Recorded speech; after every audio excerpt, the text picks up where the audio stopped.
Wednesday morning in the break room, Rochester's Classic Rock 96.5 WCMF. How's it going, buddy? Pretty good, buddy. What's going on, female buddy? Doing good, buddy. 72 degrees right now. Going to get up into the high 70s. Not even close to as hot as it was yesterday. Now we're done. We're done with the heat. I mean, we're going to hit 83 on Friday. That's what I said. Heat's coming back. Shut up. It's done. It looks like after this weekend, we're back down into high of 60s and 70s. I mean, fall is right around the corner. Oh, yeah. Bill's opening day is a week from Sunday, so let's hope if you are headed out to Orchard Park for that game, we don't get one of those like 95-degree, 1 o'clock sunny Sunday games, because there is no shade in that stadium. Yeah. No shade.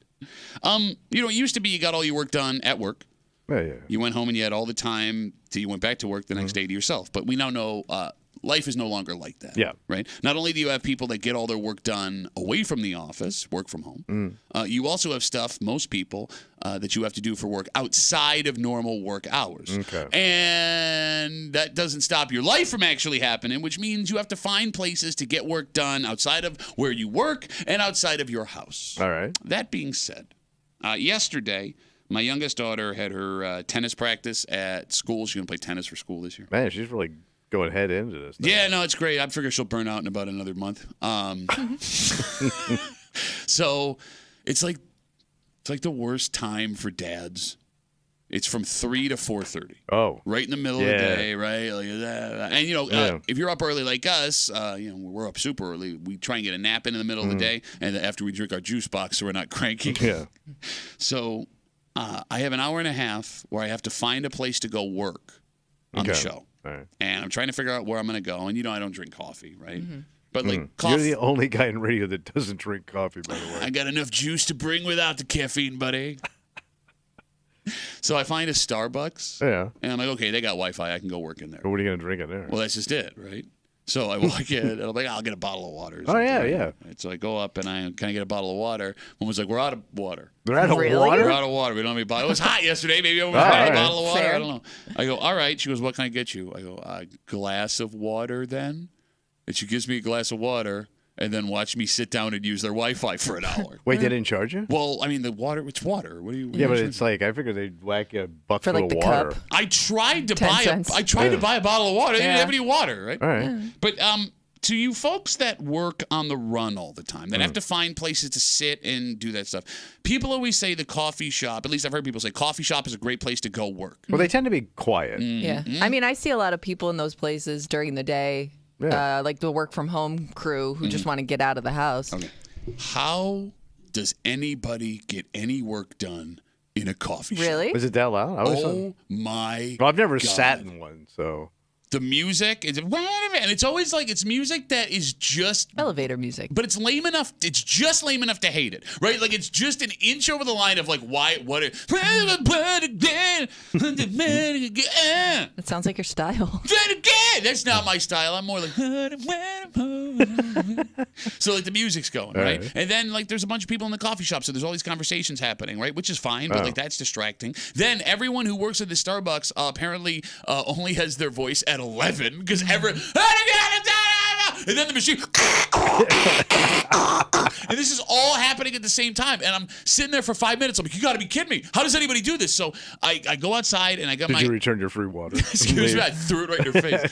So I go outside and I have like noise canceling headphones. Yeah. I'm like, Pop in your headphones. I'll pop in the headphones, but I can't listen to music because that'll distract me, so I'll just use the noise canceling function. Even with the noise canceling function, it was like a bad cartoon from like the 1950s. So what'd you do? No, I just said I got like no work done. I'm like, you got to push through. Haven't you done work at like hockey rinks before? That was more quiet. That is Really? my daughter's hockey practice was more quiet than a Really? Starbucks on a Tuesday at 3 o'clock I in would the say afternoon. anytime there's kids around, it's going to be chaotic. No, Yeah. man, bro. Unless you're just used to like Yeah, kid maybe chaos. you're used Yeah, to that could be hockey noises. You're not used to coffee shop noises. Smooth coffee jazz noise. I mean, You maybe need a different kind of chaos maybe to that's get work done. Maybe that's what it is. But like, I was flashing back to like being in high school, because like you were like me, I couldn't concentrate on anything, like in class, right? So I'm literally like Everything was a distraction. And like back in the day, I didn't care, whatever, Yeah. fine. Yeah. But like, I need to get work done yesterday, so I'm staring at the screen like an idiot, like saying to myself, "Come on, stupid! Come on, stupid!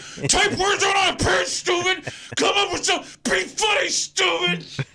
See, I can't work when it's too quiet. Like I remember in college, I never understood people who would go like study at the library. I'm like, it is dead silent in here. Now I'm just concentrating on every tiny little noise, like somebody sniffling too much. You know what I mean? I just need some like white noise in the background. Just I can't do the quiet. That's insane. Really? How is it too quiet It to is work? because now because if you hear like any tiny little noise or shuffle or anything, you look up, you're looking around, like where's that come? I can't do that. 252 WCMF 252-9263. If you are working outside of your house, outside of where you work, where are you working? Where are you working where you are not distracted and it's super loud? And I love how we will be able to have this conversation because the man who sits across from us has nothing to contribute to any part of this conversation. Hey, Tommy, where do you do your work? I do my best work in this chair. It's quiet. I have headphones on and a mic, and that's where I do my best work. Yeah, in the moment. I guess you've really never had that experience because you don't have like a laptop where you'd be like you'd be answering emails or What's something. he gonna do with a laptop? He can't even play Words with Friends. He's illiterate. I've been here 31 years. Yeah. I've never had a desk. It's impressive. It's honestly impressive. I've never had a kiosk except for the one in the men's room, but I had to bring that in and get all the permits. Oh, union shop, No, I'm all for the work from home, right? Yeah. Like, look, man, if you can do your best work from wherever you are, I don't know why you have to be here. I just don't get how people do it. If you are not locked in your house and everything is off, I don't understand how people work. But there's some people that can just tune that stuff out. God bless you, people. They're just like that focused. How do you do that? How is that? I don't believe that. I don't believe those people exist. It's impossible. Their brains are probably just different. But then how is your brain doing things to put things on the page? I don't know. If you I can't do the things on the page. I can just run my mouth. So I don't get it either. Okay. You know what I don't get, and I've seen this, and I do have a friend that does this, so I'm sorry in advance. People who read books in coffee shops. Maybe you see that a lot. You see it a ton. But why would you go to the coffee shop to read a Right. book? Like, I'm like, can you just read at home? Yeah, right. It's like... Well, I guess they want to feel cool. Is that what it is? It's I just don't like, know. are Or you do projecting? Look at man. It's the 1960s and I'm reading about Lenny Bruce. Is it Even in the place 60s, where you could have stayed home. Like, No, is it but a place it's where you kinda can like- concentrate better? I don't know. I've They're never really hipsters. understood that idea. If I see you in a coffee shop with a book, you're a hipster. Okay, but what is a hipster anymore anyway? Like, your definition of a hipster... Cappuccino and a book in a coffee shop. No, but you think people who listen to Dave Matthews Band are hipsters? Yes. Really? Tribal tattoo makes you a hipster? I think so. Shut up. No, like, I mean, with the book, too, like, you could just sit in your car and read the book. The book goes anywhere. That's true. Book, Yeah. I needed, I would have loved to sit in my car. I needed Wi-Fi to get what I needed to get done. It sucks. It sucks. And, like, where my daughter goes to school, it's the one spot in Rochester where it's a complete cell phone dead zone. So I couldn't even use my phone as a hotspot in the parking lot of this school to get work done. The phone don't work at They all. have School? like it's just I get one bar in this parking lot. I don't know what the hell happened. I mean, it's Aquinas. It's been around for 100 I mean, years. is it designed like that to keep the kids? off the No, phone? I think it's just how it is. Oh. Maybe it's been there for so long. It's a place cell phones forgot. I don't know. How old is that goddamn school? I think the building turns 100 years. I think the school's like 120. That building's 100 years old. I think this year. that school's 120 years old. Yeah. Oh yeah. Aquinas been around a long time. Damn. Created as whole a school. Yes. Yeah. Created a whole bunch of brilliant minds, much like me, that can't concentrate in a coffee shop. And your dad and your brother. Did your sisters go there too? Yep. Yeah. Yeah. Man, your old man spent all that damn money. I think he still owes half of it. Yeah, but still, he got you through. The most awkward time was when the priest would show up with pipes to break his legs. Hey, Padres here. Time to pay your bill. 252 WCMF. I had to find a place to get some work done yesterday when my daughter had tennis practice in the middle of the day, and went to a Starbucks because I've seen people work in Starbucks. And I sat down, and it was the most distracting, loud place I've ever been in my life. And I don't know how you people do this. I don't know how you do it. You know what really got me, other than the noise? What's that? This Starbucks, and I don't know, I don't spend a lot of time at coffee shops, so correct me if I'm wrong. It's the weirdest meetup of people that don't look like they belong together. Oh. Because I was also distracted by, there were probably like 20 people in this Starbucks, right? Yeah. And like next to me, there was a man in his 60s, I would guess, Yeah. who was having a conversation with a woman with a full arm tattoo Okay. in like She workout had a full gear. sleeve. Yeah. Yeah. And she was like 30. Oh. And I was like, what are you Why are they together? Yeah, Were they sitting together? Yeah, they were sitting together having a conversation. Yeah. The dude had like a notebook, but it didn't look like a job interview. Mm. And then next to me, this guy sits down, and he looks like every dude you've ever met from Greece, like in his 30s, Yeah. right? Just like regular, normal-looking guy. And then a woman in a hijab sits down, the headscarf, Yeah. and they look like they were on like a blind date. Oh. And I was like, oh. Wait, the West Side guy? Yeah, and then woman? the Middle Eastern woman, which awesome, but like if you would have given me $1 million and said, decide, I will give you $1 million to choose which man she sits across from when she comes in here, I would have lost $1 million 9 times. Yeah. And then here's the other thing: neither of them bought coffee. Yeah. They just sat and talked in the coffee shop without coffee. And you didn't buy coffee. Well, but I How tried is this place making money? I tried to buy water. Water boy.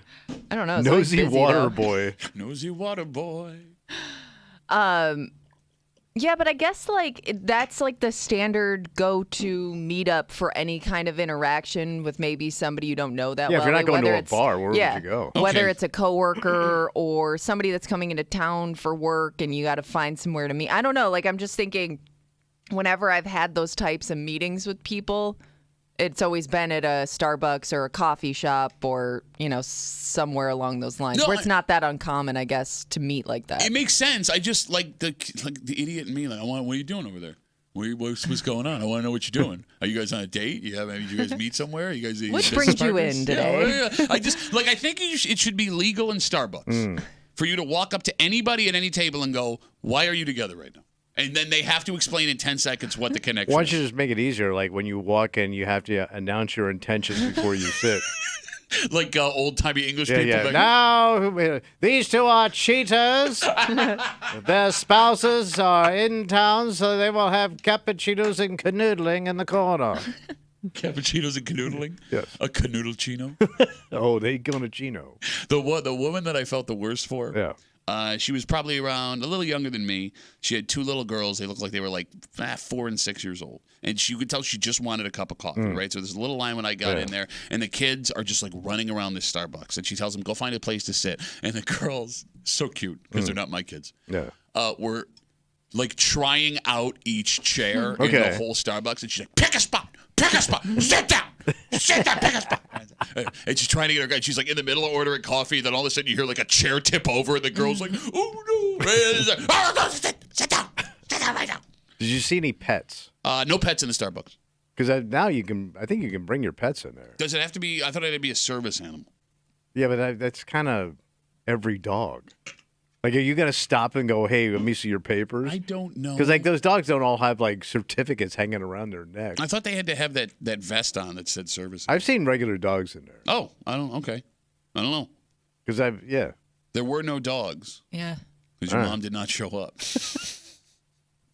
But she was probably the second one in line on a date with that dude. It was his easy backup plan, his safety, as he called it.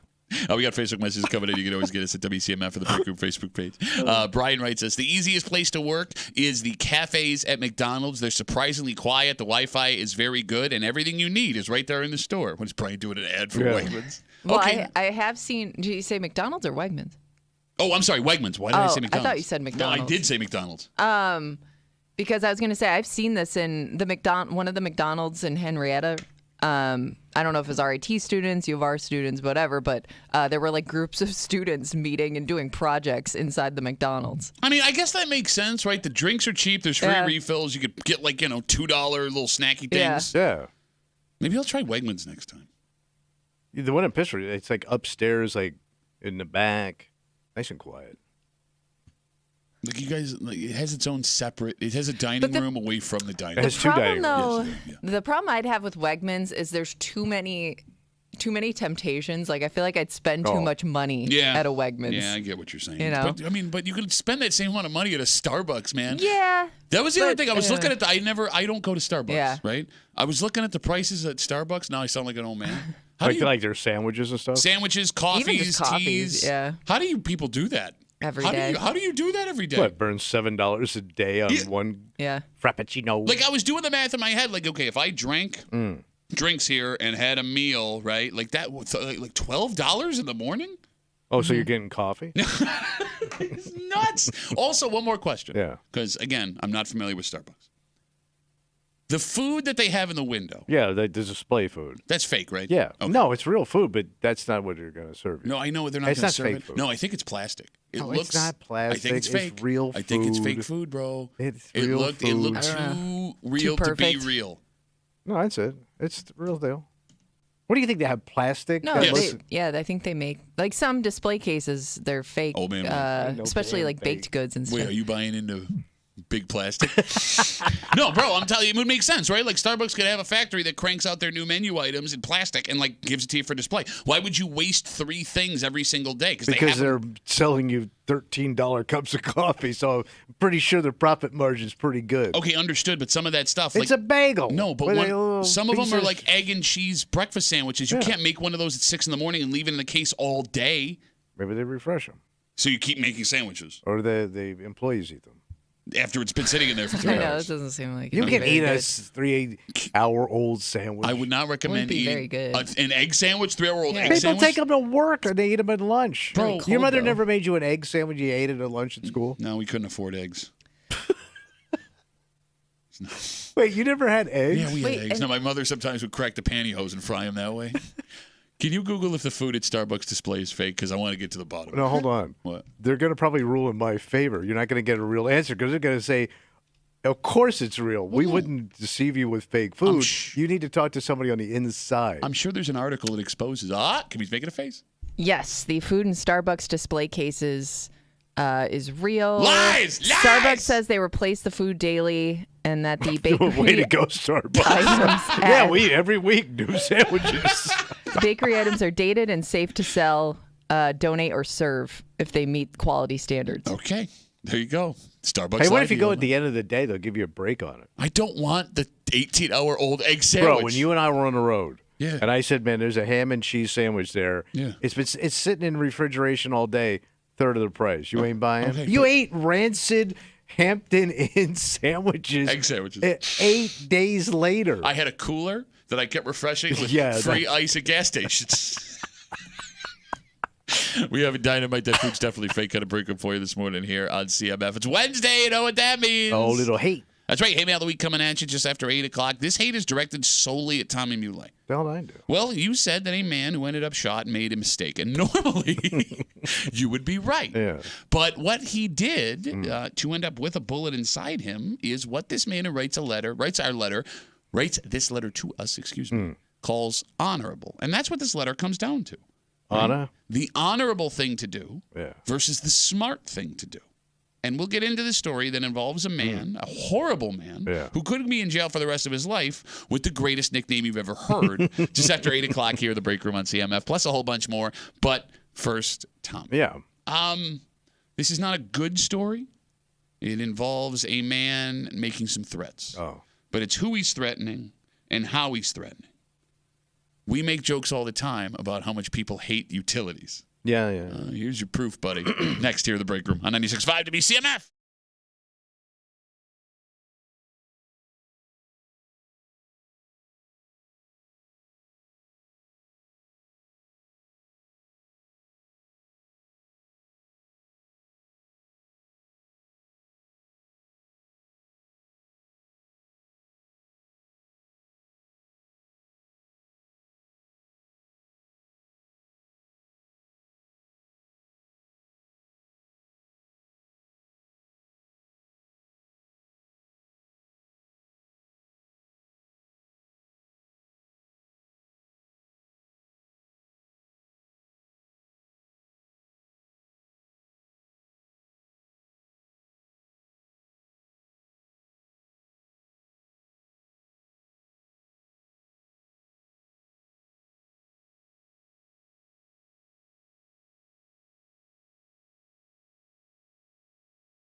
You know that joke we always do here on the show? Which one? Don't even get me started about the water department. Yeah. Well, get ready for that story in real life. What happened? If the accusations are true, there is a man who's in some serious trouble thanks to his dealings with the people that control what come out of his faucet. He took on Big W? He did. Wow. You're hanging out in the break room. Rochester's Classic Rock 96.5. WCMF just after 6:45. Buffalo Bills made their final cuts yesterday. We'll get into that because there was one man who made the team that should not have made this team 6 months ago. Wow. That'll be after 7:45. But the Bills are working right now on finishing their new stadium scheduled to open 2 opening days from next Sunday. And you can be a part of it. Of opening day? Oh, no. You can be a part of building this stadium. Wait, they need my help? Yes, they do. They need your money. Oh. Wait till you hear this brilliant effing idea. Why did they need money? I thought they had all the fun. We'll get into it just after 6:45 here in the break room on CMF. This story comes to us from Wayne County. What happened to damn Wayne County? Newark, to be specific. Oh. Police say a man who was on the phone with the water department became angry when he was informed that his water had been shut off at his home. Why are you laughing? That sucks, man. know. I can't tell you how many people I know that have had their water cut off. Wait, seriously? Over the years, didn't pay their bills and their power. I thought you had to get pretty deep into your water You do. bill. Okay. And the phone, all that stuff. So this man is upset when he is informed Boy, it's they thirsty. shut the water off. I just need a little drink of water. Just give me a sip, a swallow. I need a swallow of water. Please, sir. So here's the thing. So he started doing. Well, I'll tell you. Look, it makes sense that he's upset. I think you're allowed to be upset over something like that, right? Because we don't know what kind of circumstances this guy is in. Can you have a little empathy for the man when his water shut off, please? I'm so thirsty. What you are not allowed to do, however, What is? make threats. Okay. Because according to police, during the call with the water department, this man threatened to kill the employees of the water department. Oh, got all that of them. heated, huh? Drown him, as a matter of fact. Oh, okay. I'm kidding. No, he did threaten to kill them. All right. Police say he made the death threats along with other undisclosed threats during the call. He's been charged with aggravated harassment. He's got a court date coming up. He threatened to kill employees of the water department. Tommy, when we do the water department joke, we do a voice. Yeah. Right? We have an idea of what age a person who gets mad at the water department could be. What age do you think this man is? I'm gonna say he's around 55. Okay. Kimmy, you want to take a shot? I was going to say 70. 70? Okay.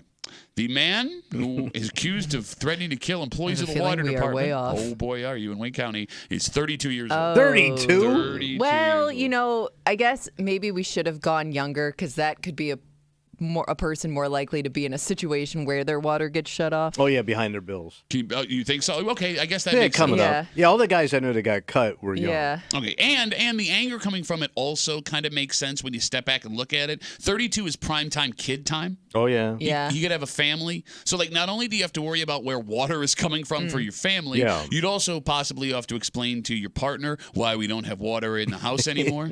And if you've ever had to explain a surprise service interruption to a woman you're with, you don't know real shame until you do. Yeah. Like, your cell phone getting shut off when you're dating someone is hard to explain your way out of. It's like when your credit card doesn't work. Exactly. know But what I mean? like on a grander scale. Yes. Because at least if my credit card doesn't work, I can go home and get me a glass of water. Well, here's the thing though. The credit card's bad because it gets announced. You know, the server comes over. I'm sorry, but your card has been that's declined. true. You never know when you're going to be embarrassed in And public. then they hand it back to you. Okay. This is worthless. But you're not thinking all the way through here. I never do. I know.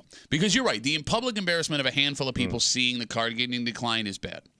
Think about all you need water for. Because this man could no longer shower at his home. Bro, Yeah. you can't take a dump. Thank you. Yeah. He can't cook. He can't clean. He can't poop. You're done. He can't shower. Yeah. There is nothing he can do in his home It's outside the of essence sleep. of life. I mean, it is, I man. have no life in this toilet. So, like, I will take 100 credit card declines in Yeah, public yeah. You're over right. not being able to take. I have to go to the gas station to take a dump. No, I'm dumping in Starbucks. You doing Starbucks dumps? By the way, at my age, I ain't gonna make it. That's what I'm saying. Yeah. Would you? Yeah, you're right. That still trumps like electricity, like your electric getting shut off. Well, power, water, I kind of put on the same page. I don't know though. You can survive without your lights on. But you can't cook. Everything's shut off. When I was a kid, we had our power cut for a little while. When I was a kid, we had our heat cut for a little while. We lived through that. I don't think Yeah. I'm living through not having water. Yeah. I could not handle not having water. We've Yeah. talked about this on the show with these towns that, they have to go Oh, under yeah. boil water. But at least they advisory. can boil it, yeah. It changes your life. And you're right. You have the ability to boil it that way. This man has no Yeah. water. You'd have to knock on the door for a glass of water next door. Yeah. What would that sound like if he knocked on the door? Hello, hello. Uh-huh. I'm so thirsty. Sir, can I get a cup of water? Just give me a swallow of water. A Swaller. I need a swallow of water, sir. 252 WCMF. We're talking about this man from out in Wayne County who was arrested after police say when the water department shut off his water, he called them and threatened to kill the employees of the water department. The most stressful job in the world Yeah. has to be working for a utility. Whether it's a water department, RG&E, the phone company, construction. Because not only do the people upset see you as the face of the entire company you work for, Yeah. they also don't see you as a person in any way. All they see you is as a person standing between them and the stuff they see as a necessity. Yeah, you're the keeper of the water. Exactly. Or the electricity or the heat Yeah. or whatever. And when things aren't going your way, Yeah. I mean, you have to admit, Tommy, we've been in some bad spots in our life. Ooh, yeah. It can feel like the world is conspiring against you, Yes. right? Like, I would never do what this guy did. I know you would never do what this guy's accused of doing. But I can't sit here and say I don't understand it. So the one thing, like with my sister, who was always busted, Mm-hmm. raising 3 kids, 3 jobs, constantly miserable. Like, he's not only behind on that water. If you're behind on your water, you're behind on everything. That was just like, it's all collapsing at different times. Yeah. So, like, my sister would get the water turned on, but then this thing would show Oh. up, and then that thing would show Yeah. up, and then the car was falling apart. Like, Because you had to take that payment and put it over there. yes. Yeah. And she was just constantly broke down Yeah. in some capacity. And when you went over to the house, the funniest one was her house was a shambles, right? It was old and she didn't have the money to fix it up. And my parents were giving her money, but it was never enough. Her toilet, you couldn't put paper down the toilet anymore. And because it got the roots of some tree got into the Bless you. system. Yeah. So her toilet was root bound, they called it. Okay. So you had to wipe and put it in a waste paper basket Oh. next to the Oh, toilet that's with a gross. lid on it. Oh, my God. That's disgusting. In South Florida. Oh. With That is no, she only had disgusting. one window shaker for the whole house. So the house was always like, her house was always like at the worst temperature I could think of, which was 82 degrees. Oh, man. Yeah. So every time you walked into that house, it was like a stable. Oh, thank you for that. Yeah, I Bro, know. people are eating breakfast. Well, they were. But like that was like the stuff she was dealing with every day. Yeah, no, I mean, I get it, man. I get it. It sucks. And, like, obviously what this guy did is not right. If the allegations are true, don't threaten to kill people, right? And the guy might be nuts. Yeah. But I get the frustration. I understand it. Like, it gets to a point where you just throw your hands up at the sky like it's a Shawshank Redemption and go, what are we doing? What am I doing? What do I have to do? And, like, again, I have the same sympathy for the folks that work for the utility department because I think what makes being a utility worker the worst, Yeah. people think what you offer is something. Why are you laughing? Why are you laughing? I'm just thinking of this guy is triggering my stories of my sister. That's so pathetic. It's not funny. know. He's crying. He can't even talk. I'm sorry. You're the worst human being that ever lived. When you're a utility worker, Yeah. people think that what your company offers is something they should have no matter Yeah, well, what. it is a necessity. Well, but here's the thing. I mean, you're right. Yeah. And maybe sometimes they're right. Like, our genie won't cut off the heat in the wintertime. Right. Right. Okay. But if you've ever lived in the burbs or like the city your whole life, you've most likely never gone a day without running Right, water, yeah. right? Like you turn your faucet on, it comes out. It's easy to take for granted. You flip the switch, light comes on. Yeah. Always has, easy to take for granted. So when that bill is past due and all of a sudden for the first time in your life you are without this thing you never imagined not having, I mean, that's a special Yeah. kind of frustration, anger, fear. Especially when you ain't got it. Yes. And all of that anger and fear and vitriol is pushed solely towards that person wearing the water department shirt or the RG&E shirt or an orange vest at construction. Yeah. You want to tell us more about your sad sister, or we can move on from here? It's not funny. Bro, I have a car wash story that's A priceless. car wash story? Yeah. So my sister was driving this car, piece of junk, right? Yeah. And, with South Florida with the sea salt, it really the rusts out a lot, cars do. So this was during the gas line situation. So you had to wait in line to get gas, and you had to go to certain places to get it. So this scam guy, he owned this gas station that also had one of those little mini drive-through car washes. Mm-hmm. He was making everybody who bought gas, because you only could go buy a car wash. Yeah. So my sister's in line. She doesn't know that till she gets up there. They made her buy a car wash and wash her piece of crap car at this gas station. It's the only way you can get gas during this situation with the gas shortage.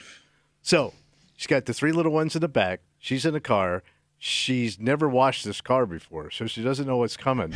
They go into the car wash. Oh, no. The water starts shooting up from the floorboards through the sides, man. She's basically driving a pasta strainer on wheels. Her and the kids get soaked. They're screaming in the car. Yeah. They go through, and they're What? soaking wet, man. You can't even finish the story. But like, Are you crying? she's screaming at the guy. The guy's not even listening to her. He's like, "Get out of here, lady! I got more people to like screw over on this gas station." Oh. Like my niece still brings it up to this day. Well, yeah, that would be traumatizing as a kid because a car wash can already be like I know kids are afraid of going Yeah. through the car wash. That would do it for me. I drowned in the car wash. This is my favorite Ribs Arkansas song. Mom lost a baby at the car wash.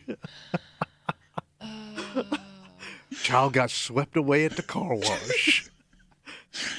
Let's take a break.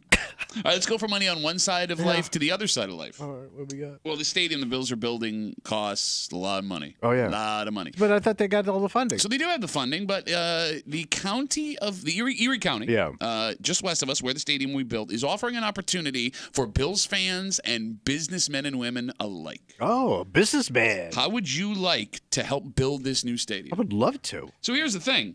This, when it comes to an actual investment, is not a bad idea. It's actually usually pretty safe. At least it has been. So traditionally. I might get something back. No, you will get something back. Oh, perfect. You will get something back. It's going to take a while, but you will get something All right. back. However, I don't think, Tommy, that the money matters here.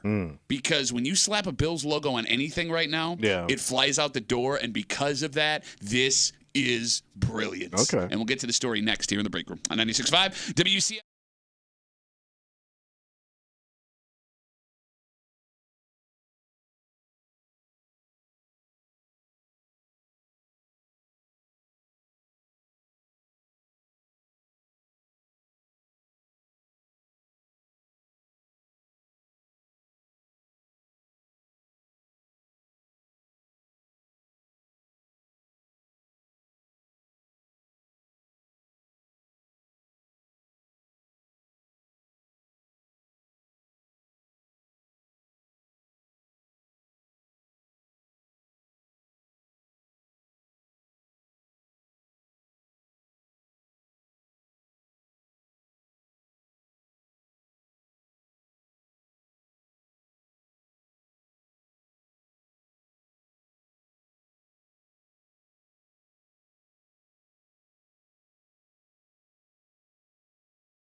How would you like to finance an NFL stadium? Yeah. I know what you're thinking.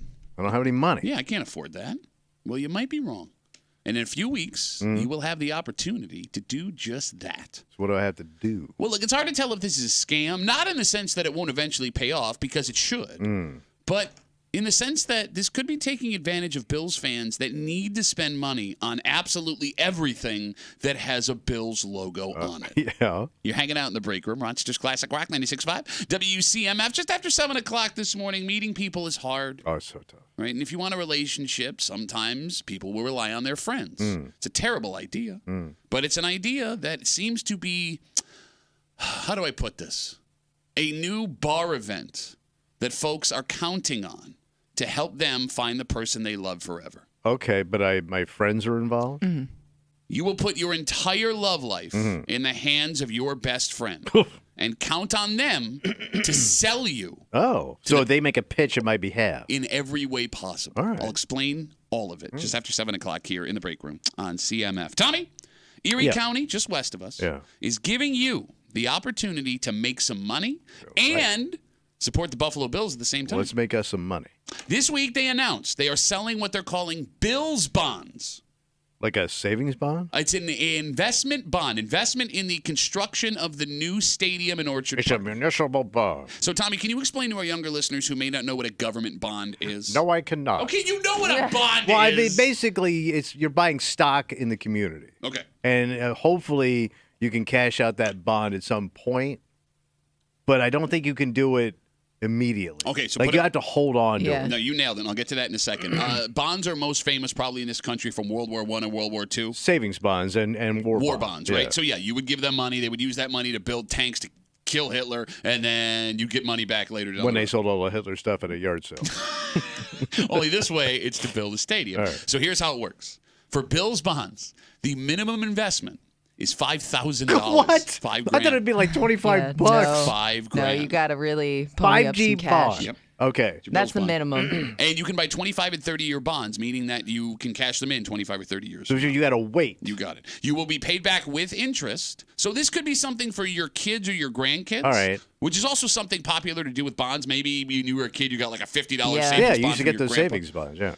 They will go on sale September 23rd at buybillsbonds.com. Limited supply.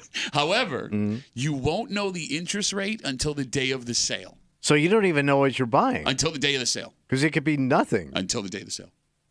Oh, man. I know. I mean, that makes it sound a little Man. sketch. A little?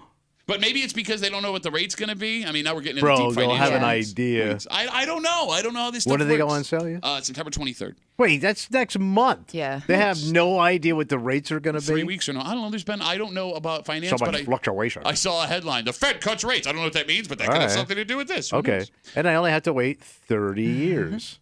Thoughts on Bills bonds, Tommy? It sounds like a scam to me. I mean, I doubt you're going to make any serious bank on it. Well, you rarely make serious bank. Right. I mean, it's a safe investment because you're not going to make much on it. So let's say how old are you? I'm 38. Okay, so you would be 2 years older than me when you could cash out that bond. You're going to die any second. Right. Think about that. Yeah, but again, I feel like this is something if you were going to do it, you were going to do for your kids. All right. Right? All Or right. your grandkids. But do they even care? Like, think of your daughters. Are they going to care about the Buffalo Bills 30 years? Well, but they'll care about that money. Yeah, they will. Potentially. And they damn well better care about the Buffalo Bills 30 years from now. I will hunt your ass if you're not watching that game every Sunday. Kimmy? Yeah. You went on Bills bonds?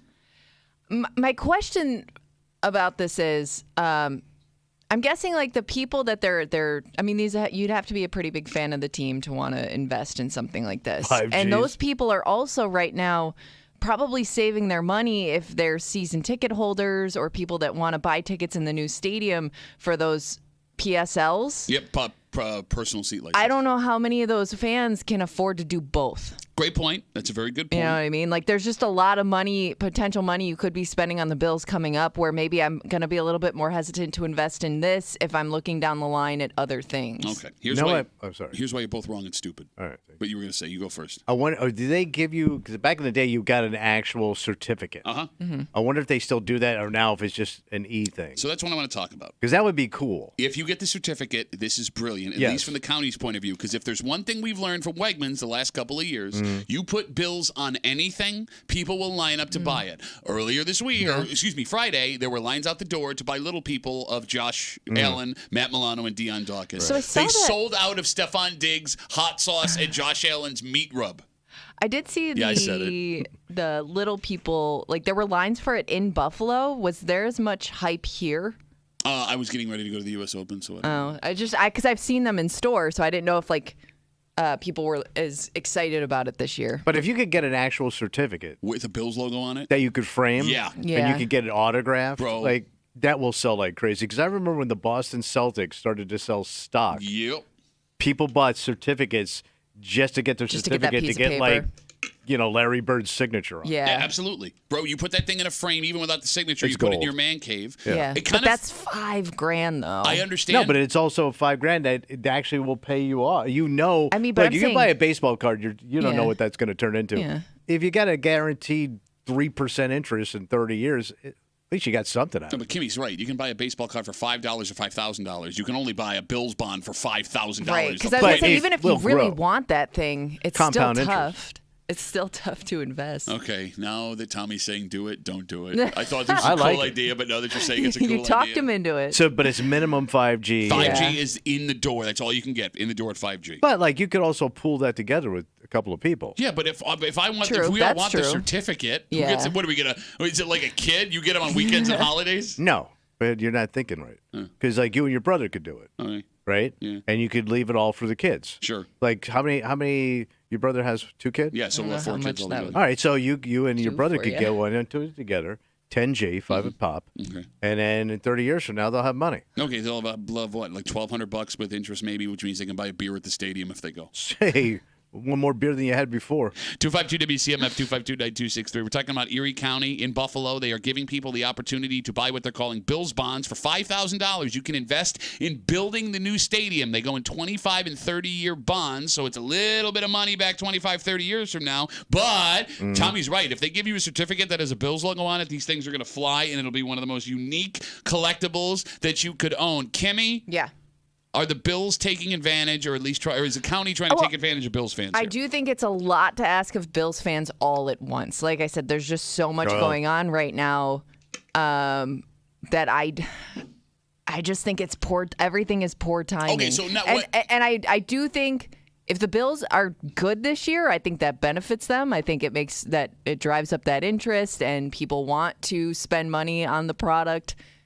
I think this season is going to tell a lot about people's like how much people are willing to invest. I'm not asking whether or not it's going to work because you're right. You're right about what you just said. Yeah. What I'm asking is, are they? Is this taking advantage of Bills fans? It's not forcing you to do anything. But it feels a little mean- icky because it's like be part of the Yeah. new stadium. Like they But I want think people that there to say are like, people that want to do that and would invest in the team if given the chance. I do think that's a high amount to ask. I think Of you're people. onto something there.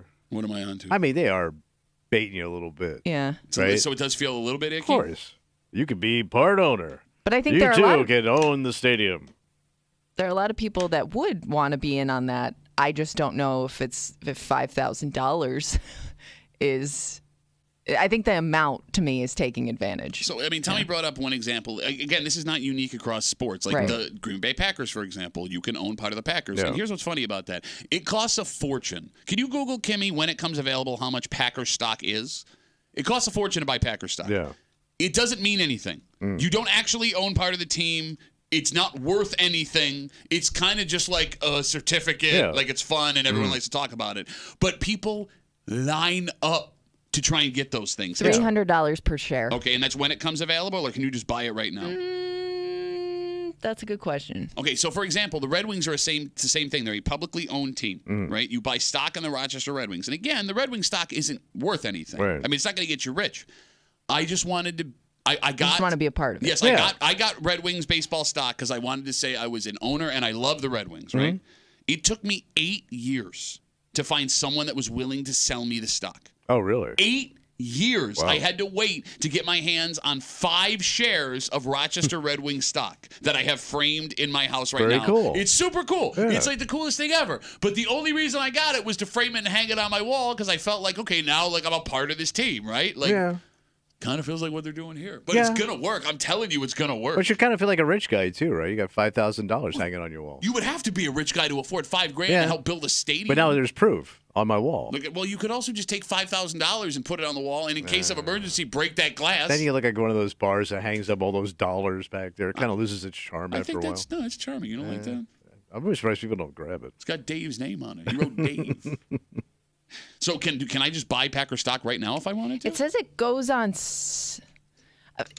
I'm a little confused by like the wording of everything, but does it go on sale at certain years or something? I have no idea. I don't know. I'm not sure. The point I'm making is, if there's a logo on these things, granted the price is high, there will be Bills fans that buy these only to have the certificate. And I think there's going to be people that don't have the money that are going to buy it. See, that's the problem. Somebody's going to take out home equity line, second mortgage. Oh, you yeah. think so for a bond? Bro, I was using my home equity line of credit like it was cash in my wallet. Well, that's what they say it is. It's like having cash in your wallet. And I used it for the dumbest stuff, mostly booze. We got Facebook messages coming in. You can always get us at WCMF or the Break Room Facebook page. Again, talking about Bills bonds, Erie County selling them for you to try and help them build this new stadium. $5,000 each is what they're looking for. 25 to 30 years. This comes in from Rick. Rick says, this is stupid. The stadium is already paid for. The Pagulas should be paying for more of the stadium, and Erie County should be footing their own bill. I can't argue with anything he's saying. Yeah. This does, though. I mean, I would assume it brings down the price for, like, taxpayers if enough people buy these bonds, right? Don't be so sure about Maybe. that. I don't know. Because you remember, they always say, well, if you do this, this will be covered over here. Sure. Yeah. And that never works out that way. Remember when the lottery was going to make school free? Okay. That's how they sold it to us. I understand what you're saying. But the educational system will benefit. No, but there are good things that happen from stuff like this. You just never highlight those. Yeah, but it's not what – maybe so, but it's not what you got sold. They're going to sell you all the sizzle. No, they're going to sell you $5,000 worth of Bills bonds. But you're going to end up with a tough steak. Shut up. Let's talk to Nick. He's got the last word on CMF. Hey, Nick, how are you, buddy? Never trusted Nick. Hey, good. How's it going, guys? Good, man. Listen to him. Listen already. So didn't they already? Well, Nick, I'm sorry. Nick, I lost you, buddy. Go ahead. Why do they need more money from us now? Why do the billionaires need more? Okay, so hold on. Our money? Let's separate what's happening here, just so everyone's clear. This is coming from Erie County. This would be what the county is spending on the stadium. So the county's responsible for some, the state is responsible for some, the Pagulas are responsible for some. And I understand where you're coming from. There is a massive argument to be made that the billionaires who own the team should be paying for more of the stadium, but this would not be coming from the Pagulas side. This would be coming from Erie County. So I mean that's taxpayer money, right? Well, no. Actually, the argument would be that the bonds would be lowering what the taxpayers would be having to spend because this is voluntarily investing in that money that would eventually accrue interest. But they're already getting $600 million from the state. Aside from whatever county it is, they're getting $600 for essentially a business. It's a business. No, look, man. Hey, here's the thing, Nick. We're on the same page with that. I'm with you on that. What's happening here might actually help our argument that people shouldn't have to pay for it if they don't want it. I mean, I guess it sounds like they're still just going to take it from the people that don't want it anyway. So now you're doing what now you're doing what Tommy's doing, where it's like, oh, hey, this actually might help the problem that we have, and you're just so mad, Nick. You're just so mad that you're not thinking. Have they mentioned anything about lowering the $600 million or giving some of it back to anyone? Have you ever? Once you get something, do you ever give it back? Okay, now you're yelling at him for having the same take you have. What is happening in here? People don't give back money, and they know y'all suckers with money, and they go, hey man, let's form a line over here and give me some more money. You go, y'all suckers. Exactly. You're the one that just said buy the bond. Sometimes being a sucker is the right path. It's the path your mom took. That's your second mom joke. Yeah, it is. We're not even at 7 o'clock. Nick, I am excited to see what this means. Nick ain't playing down the road. And Nick, buddy, I'm Nick's with out. you. I'm with you. It doesn't seem right. Everything else going on around it. Maybe the bonds help with that, Nick. I don't know. Yeah, maybe. I hope so, but it doesn't seem like it. All right, Nick. Thanks for the call. Let's take a break. Nobody knows you like your best friends. Yeah. So, with that being said, this should be a brilliant idea. Yeah. Your best friend should be able to look someone in the face and say, this is why they're the best person you're ever going to meet. And this is why this person is for you. And this is why you will love them for the rest of your life. So it's like a sales pitch. Oh, it is. And in theory, it's a great idea. Yeah. In practice, this is going to be a nightmare. And although it would be entertaining as hell to watch, which people will be allowed to do. Yes. I'll get to it later. Okay. I don't want to tell you right now. But she'll tell you. And we'll do it next year in the break room on 96.5 WCMF.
They say no one knows you like your friends. Oh, yeah. So in that way, this is a brilliant idea. Selling the person you know best to who could be their soulmate. Yeah. Could you, in good conscience, get your best friend laid? Or even find their one and only? Oh, wow. Because now you might have the chance. You're hanging out in the break room, Rochester's Classic Rock 96.5, WCMF, just after 7:25, 7:30 this morning. They say have a plan, work that plan. And you needed a plan, Tommy, for something you've never done before in your life. Yes. It's my rookie season. And you're doing a great job so far. You're doing a great job. But your wife still is not, it seems, confident in your abilities. Short leash. Because, Kimmy, you've heard of a dress rehearsal for like a play? Yeah. Right? How about a dress rehearsal for a baby? And we'll get into it just after 7:30 here in the break room on CMS. So, over the weekend I was in New York City. Yeah. Big shot now. Yeah, no big deal. Don't know you no more. Well, I'm in the city. Yeah. I'm seeing these posters hanging everywhere. And it's for a singles bar event called Pitch and Pair. All right. The way that it works, if you have a single friend, you prepare a PowerPoint presentation selling all of their best attributes to a room full of singles. And then you, as their best friend, get up and present this PowerPoint, doing the best you can to show the people in the audience how fantastic they are and why you should date their buddy. Okay. In the room, singles looking to be wowed by someone that will either say, I would like to meet them, or pass on that person. And I keep saying buddy, but seems it's for men and women. Yeah. Both. It's open for everybody. That makes sense. And look, this does sound like it would be entertaining as hell. Super entertaining. But that's not what we're trying to figure out here. What's that? The question is, would it work? Could you sell your best friend to someone looking for that special someone? 252-WCMF, 252-9263. And we might have to start this conversation by breaking it down between men and women. Okay. Because, Tommy, women believe they can sell their best friends. And they probably can. Better than... Better, yes. Yeah. But hold on. Kimmy, Yeah. you ladies try all the time to set your friends up with other people. Yeah. You'll try and set your friends up with guys you hardly know. Yeah, just because it's like two single people, right? Yeah, my wife used to do it all the time. Like, Yeah. it seems like women are not happy until every single person in the world is in a relationship. Yes, that's true. Yeah, there's this weird need to, well, especially if it's Matchmaker. among your group of friends, like you want the people that you like to be together so you can all hang out. Yeah, because you have this like thing, it's going to end up like Friends, and even that show ended in tragedy. So, I mean, No, you're you're all right. going to hang out You're and right. just, you all have It's like that funny quips and all like each other and take a couple vacations. No. Okay. But And it you just, see like one similarity and you run with it, like, hey, he likes cake and she likes cake too. Yeah. They were meant to be. all right, Tommy, Yeah. would a man standing up with a PowerPoint presentation of his best friend trying to sell him a woman work for guys? F no. Why do you say no? Man, dudes can't sell squat on their buddies. Because they're all, I'm thinking of all the guys we've worked with that are buddies of ours. Yes. I couldn't stand up and have one positive thing to say. Because even if I did, I would turn it into some sarcastic insult. I would just, even if I started out with the best intentions, it would turn into a roast. Yeah. That's all it would be. Well, that, and I'm also thinking, how many guys do you know would start to make the presentation about themselves? Great That point. too. Great point. Because I'm just thinking, think of how many great best man speeches you've heard. Zero. Exactly. Zero. Exactly. I mean, there are just guys that they're not. I don't think that they'd be even good at presenting something, let alone their best buddy, without going off on weird stories Yes. and down weird roads. Yeah. And yeah. Well, no, I mean, I think like when it comes to the reason number one why this wouldn't work, you hit it on the head. You always, and it wasn't until I saw this that I realized it. As a man, you always lead with your friend's worst traits. Right. Like, Tommy, I love Thinking you to death. it's going to be like endearing. No, I don't even think that. I think Okay. it's just what comes out of your Yeah. mouth. All He's right. like, I love Tommy to death. I've known Yeah. him over 20 years. You asked me to describe him. He's dumb, he's ugly, he's obnoxious, and he dresses like an idiot. And you don't want to, and the other thing, when the guy he doesn't want to bomb. He's on stage. Yes, right? yeah. Right. You want to get some laughs. So as soon as you start Yes. losing a room, Yes. you're going to start going No, you're down right. that road of how uneffable this guy sitting here is. Because if he 100%. was, I wouldn't have to stand up here and do this. It's going to be really hard for your buddy to not try to make it funny. Yes. And Yeah. not every person knows that balance. Yeah, no, you're know? right. No man should trust his friend in a situation to pitch him to single women. Because let's say, Tommy, you even manage to get past insulting your buddy in front of a room of single women. Right. We as men don't know what women want. No, we don't. All right, so Tommy. That's why we're doing this. Tommy, what do you think the best trait a single woman is looking for in a guy right now? It would have to be something more about his personality than his looks. Okay, so you think like kind and gentle? Yeah. Like how Trustworthy. he is. Yes, Okay. he's a good, like, Loyalty. you always hear he's a good man. What does that mean? I have no idea because I don't know any. But, like, that's what they want. They want a good man. He's reliable. He's always there. Wait, you don't know any. I'm a good man. Your wife made you a good Oh, man, but you were not a good man. Shut up. To his point, like, he sees you now as dad and husband. What would Tommy have sold you on as a single 21-year-old kid? All right, so when you were at that Latin bar the night you met your wife, Yeah, right? yeah. And let's say this was going on. Yeah. And I'm there with you, and I got up and pitched you. Yeah, he you used to wouldn't be buy married. beers when he was 15. You would not be married. She would have been gone with some fancy Latino guy. Oh, you think that if I met your wife first, I'm gonna pitch you to your wife? Hey, you like trolls? Well, you're about to meet one, ladies and gentlemen. Tommy Muley. Your wife would have salsaed into the sunset with some Casanova guy. I don't know.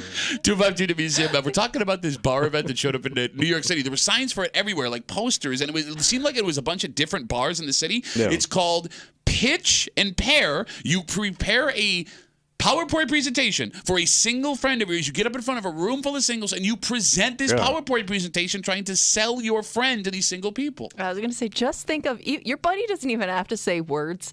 Think of the photos he's going to select of you. Oh, good call. During that presentation. Good call. And he's down to have a good time. It's like you passed out at a Bills game or something, you know? No, that's the other problem with guys, too. Yeah.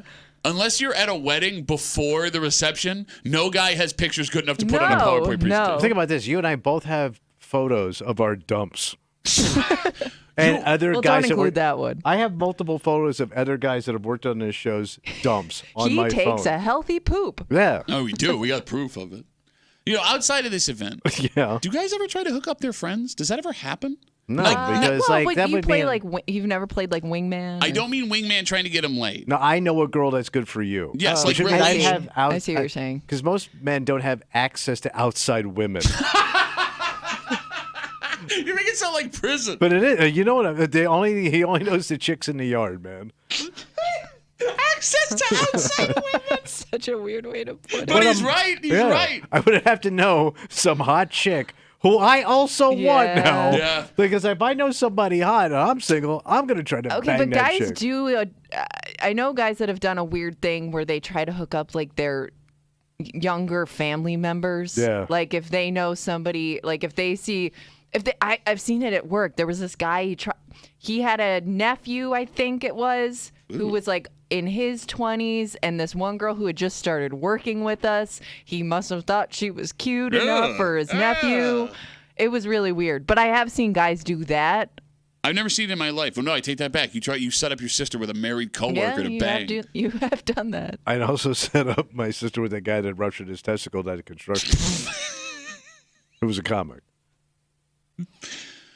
It is such a bad idea, man or woman, to try and hook someone up with anybody else. Yeah, they ought to call it loser night. It's kind of what it is. Wow. More dynamite jokes like that till 10 o'clock in the break room. You know what you should call it? Sucks to suck night. Sucks to suck. You were the one in the room that needed this the most at some point in your life. You're the one in the room that's actually done this. You were set up on know. blind dates. You went on those dating apps when they were still in their infancy. And you call me a loser. And you were a loser, but So you can't I'm right. call anybody else a loser. So I'm right. You should call it loser night. Look, when you try to play matchmaker, Yeah. the reason it's the worst idea ever, whatever happens in that coupleship, it falls on you.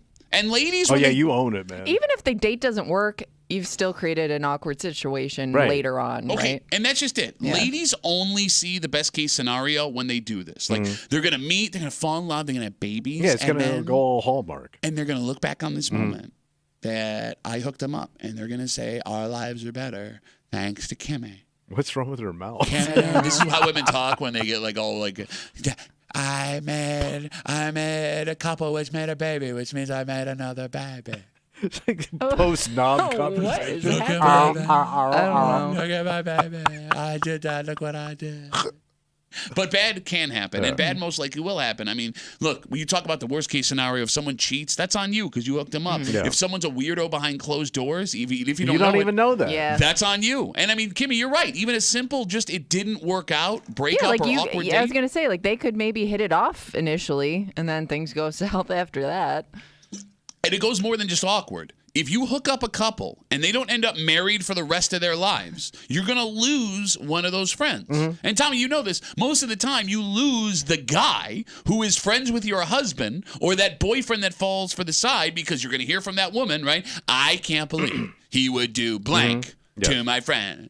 All guys are guilty as charged. In this situation, too, like in this pitch and present whatever thing, the PowerPoint presentation, even women presenting their single friends wouldn't work because the second they showed the first slide, if she's hot, every guy in the room's like, yeah, I want it right there. I'll take, change the one. I want to marry that woman right now. Of course. This would have to be on a timer too, because there are people that would go long. Oh, yeah. The long pitch. No, but like, why? How much? You'd bore the crap out of everybody by Look the at time the it's weddings done. you go to, Yes, and those yes. speeches going for, and it's like inside stories that nobody knows. Yeah. You're right, man. The last wedding I went to, man, this dude went on for like 20 minutes, and like he seemed like a nice guy. The groom, I didn't really know him all that well, right? But he's not that nice a guy. I know. Like, I know. I was at one where the best man had a packet Packet. that he was reading from. Is he you could- selling I was like, gutters? oh my God, he's still got 5 more pages. Oh.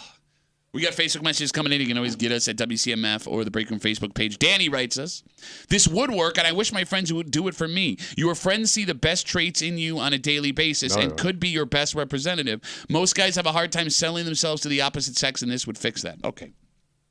Danny boy. Danny boy. 1, your friends don't see your best traits every day. Why would I? I don't care about your best You traits. probably don't even talk about those kind of No. things with your buddies a lot of the time, right? But that's why they're your best friends, Right. Yeah. right? You see their worst traits every day, and you find that endearing, and that makes you a good buddy. Right. If you saw everyone's best traits every day, there's no need to hang out with them. You're getting the best of them. Yeah. And 2, when Danny says here, most guys have a hard time selling themselves to the opposite sex. Since when do guys have a hard time selling themselves to the opposite sex? A guy will walk up to a woman and tell her 3 things that do not matter that he thinks makes him cool. And oversell themselves. Women will be checking out high school football highlights from a 30-year-old man in a bar. If there's one problem men don't have, it's selling themselves, the confidence to sell themselves to the opposite sex. Fair? Yeah. I mean, like, do it yourself, man. I don't want to get involved in your relationship. Yeah, that's the other thing. I don't. Yeah. Because let's say that night you go to this thing, and he doesn't get a nibble. Right? You went up there, nothing happened. That is going to be the worst night of drinking ever. It is a little awkward. 'Cause I also got to sit with you now and listen to why all those chicks are bitches, man. No, Would you take so- me to bitch bar? You're all stuck up.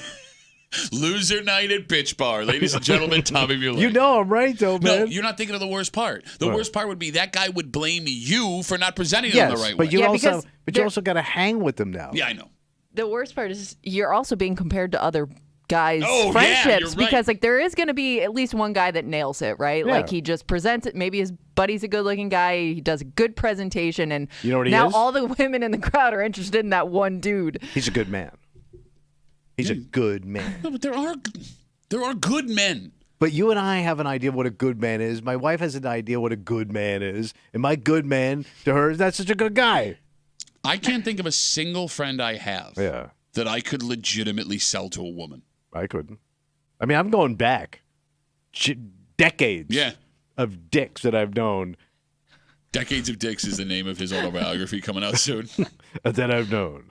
Yeah, I couldn't No, sell not anything. not that you've known, just Decades of Dicks. Like I have to edit when I talk to my wife about old buddies, just in case they come back into my old life. Yeah.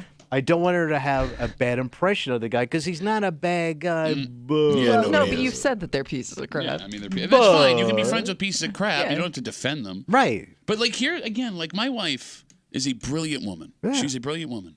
I have a friend of mine who I know is a total scumbag. Yeah. Total scumbag, right? And I love the kid to death. I've known him my entire life. I wouldn't let him near any woman that I knew. Yeah. My wife, on multiple occasions, has tried to oh, you would love my friend. And I have to pull her aside and go, what are you doing? Why are you doing this? I'll tell you. I've told you all the terrible things. No, but he's a good guy now. No, he's not. He's not a good guy. Don't do this. It's going to be my fault. Mm-hmm. It's your friend. Your friend. Yeah. They're going to have babies.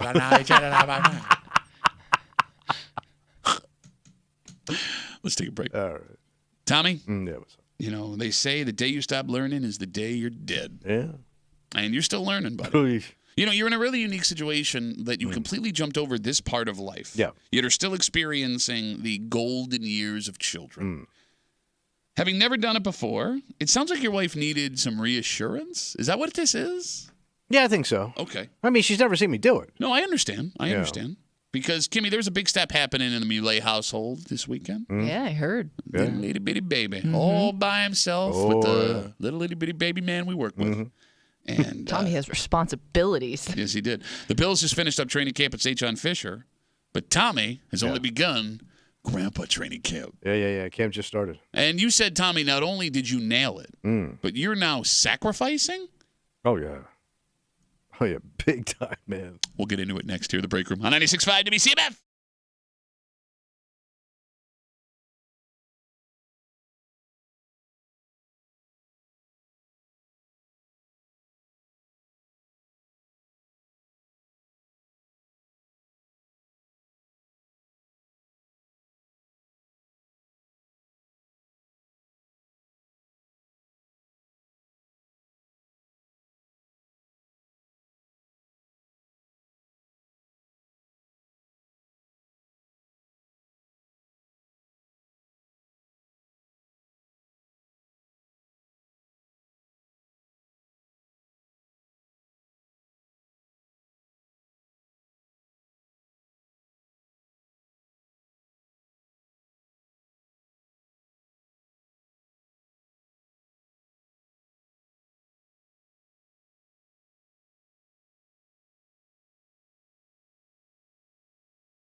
Have a plan, work that plan. Well, that's a good policy. But how do you plan for something you've never done Oh, before? yeah. Something of this magnitude. Mm-hmm.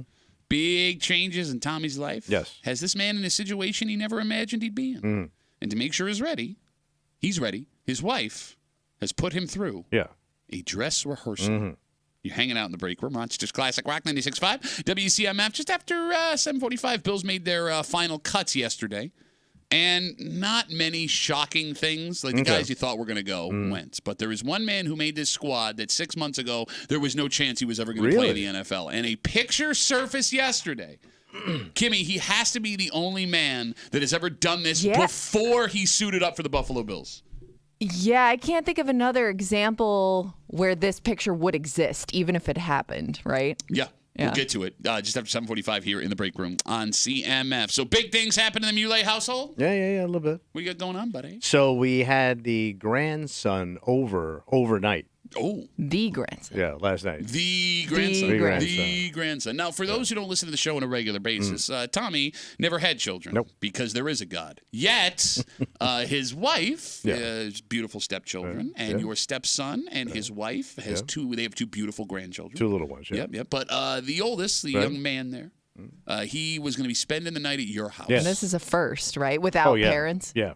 Big night. Yeah. No, I mean, your wife has done this before. It's no big deal. Yes. But you're not exactly what people would call Baby savvy? I think that's way ahead of where we're going to start. I've never done it. I was going to start with kind. I can fake kind. Okay, you can't fake kind with a kid. Kids see right through that. They smell that stuff on you, man. They're like dogs. So, I mean, did you think your wife was like a little bit nervous about how you were going to handle this? Well, the problem was like me getting up early in the morning. That was the first thing. Because like the baby's sleeping on the same floor in another room with us, and our house is small. Gotcha. So she was worried about. Sorry, her house is small. Her house is small. Thank you. Oh, by the way, Pat thinks your house sucks in a Wait, no. She's one of the good ones. So she was worried about making noise in the morning. So two things is using the bathroom, which is right next to his room. Okay. And me like making coffee, making breakfast, watching TV all day. Sure, because you're up at 2 o'clock in the Yeah. morning. Yeah. So my wife, I'm not making this up, man. She went into the baby's room, had me go into the bathroom and flush the toilet to see if it was too loud for the baby. You're testing out the noise levels. But here's the problem. Yeah. If it was, what was I supposed to do? Not flush? Yeah, just leave it there. Leave it. She ain't playing.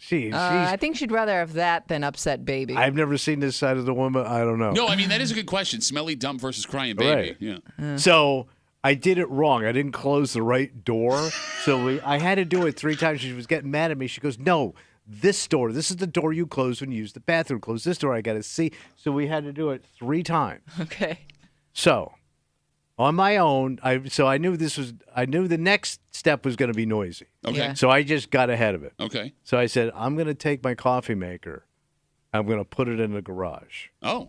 on that little work table we got. Yeah. Okay. Gotcha. And I'm going to make my coffee in the garage in the morning. Okay. Because I'm a rancher. Okay. Like I always picture like guys on ranches that have like a Garage coffee? Well, have like one in the barn. Yeah. You know, because they get up so early. So I had to like move. No, I my... hear a lot of hard-working. Those fancy espresso. Yeah, No, but they got a coffee bar- machines. Hey, honey, let me get that barn espresso. Can I get one of them Italian barn espressos? Hey, you don't think there's like Italian ranchers that have an espresso in Italy? in Sicily. So I had to take my whole coffee operation, which is pretty sizable. My coffee operation. It's a lot. I moved it into the garage Okay. this morning so I wouldn't wake the Saint baby Tommy. up. Do you think this is a big deal? It was for me, man. I would think like this wouldn't be like the worst idea for you. You don't have to worry about it then, right? Well, that Like, was my thought. You can make I mean, noise just- in the garage. But we still had to kind of test that out. Okay. We were good. Okay. So we're cool. I feel like you want more credit than you deserve for simply moving a coffee machine into the garage. I'm in a garage. Yeah. What do you mean, yeah? It's summer. Who cares? Who drinks coffee in the garage? You. Italian ranchers. It's weird that they have a garage and a barn. They Yeah. could have put it in the barn, but they put it in the garage. Well, they also have the Ferrari. They're doing quite well. Okay. But you were on baby proofing duty. Like Yeah, we you did were all that. testing out all of the areas in the house where this baby could crawl. Everything had to go Yeah. up, and I'm not good at up because I only got so much up in me. We had to rubberize sharp tables Yeah. Okay. outside. I had to figure out everything he could pull down with his little hands, which turns out to be everything. Yep, Yeah, that's you're big. seeing your home in an all new light, right? Yes. Okay, can I give you some advice? Now you want to give it to me? Well, bro, I needed advice a month ago. You weren't asking, so I'm not a man who's going to give advice if not. You asked. run your mouth all goddamn day with your goddamn opinions. The phone number is 252-WCMF, 252-9263. You're wading in dangerous waters here. What are you talking about? Well, look, baby coming over, your wife is going to be doing the heavy lifting. Right? Yeah. Like, I'm assuming you're not going to be getting up with the baby in the middle of the night if he wakes up. My baby don't want me. Okay, and you're deaf, so you wouldn't be able to hear anything anyway, right? And you're not going to be preparing the food for the baby. I did have I did some shopping. I cut them carrots. Did you feed him? No. Okay, he feeds so you didn't himself feed him. now. You were on He's food 2 and a prep. half. He can eat now. No, I understand. Well, I'm saying you got to lay it Be out like there. a man. You got to sit there and watch him to make sure everything's I've been okay. watching. Okay, all right. And if something, God forbid, knocking on wood, were to go sideways, you're not going to be the one that takes charge then. No. Okay. I am a bellhop. I understand. You're the assistant. And it's good that you know that, but you're starting to do this thing that grandpas and dads do. What am I doing? You want credit, major credit, for small things that don't affect the day-to-day operation of baby. Yes. And you kind of look like a dick. Well, how about giving me some positive feedback? I mean, she's been good. Bro, she's going to be But up by with the the way, kid. She's going to be yeah. making the kid food. She's going to be entertaining the kid. She's the one that's there in case of emergency. You just roll your eyes. You just rolled your eyes. You are the assistant to the baby manager. Yeah. Thank you. Yeah. Thank you. No, but you don't deserve any She's credit for... doing the heavy lifting. You don't deserve any credit for closing a door, taking a dump, and moving a coffee machine out to the garage. That's You're sitting a here like lot. Christ on a cross right now. Oh, look at me. Grandma of the year making coffee in the garage. Check me out. What's wrong with you? And I set up all the play stuff. All of it. Okay. I take it all in. I set it all up. I even figured out how you do the bubble thing. Bro, you're just there to cheer her on. You are taking too much credit for something you're not So actually you get doing. nothing? No, I mean, what do you want? I don't know. I see those guys with the number one grandpa shirts. You're How'd they not get the it? number one grandpa.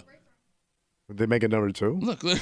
Yeah, no, you did. That's why you got to close the door the way that your wife told you to. 252 WCMF. Tommy's wife putting him through baby training camp with their grandson spending the night there. Tommy wants credit for all of the things that he's doing. For example, shutting a door and moving his coffee Yeah, but I had machine. to test the dumper out. Okay, look, man.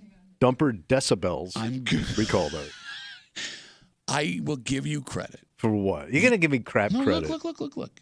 You have taken to loving this child like a fish to water. Yeah. Your background on your phone are the babies, super cute. You go out and you see them. They live out of town, so you go visit there. You're great with your stepkids. Like having known you for as long as I have, I did not think you would do well with this, and No you have problem. Run the surprised. table. I am surprised, and I'm proud of you. I am proud of you. But you ain't doing jack squat to make that kid's life any better or easier. So shut up.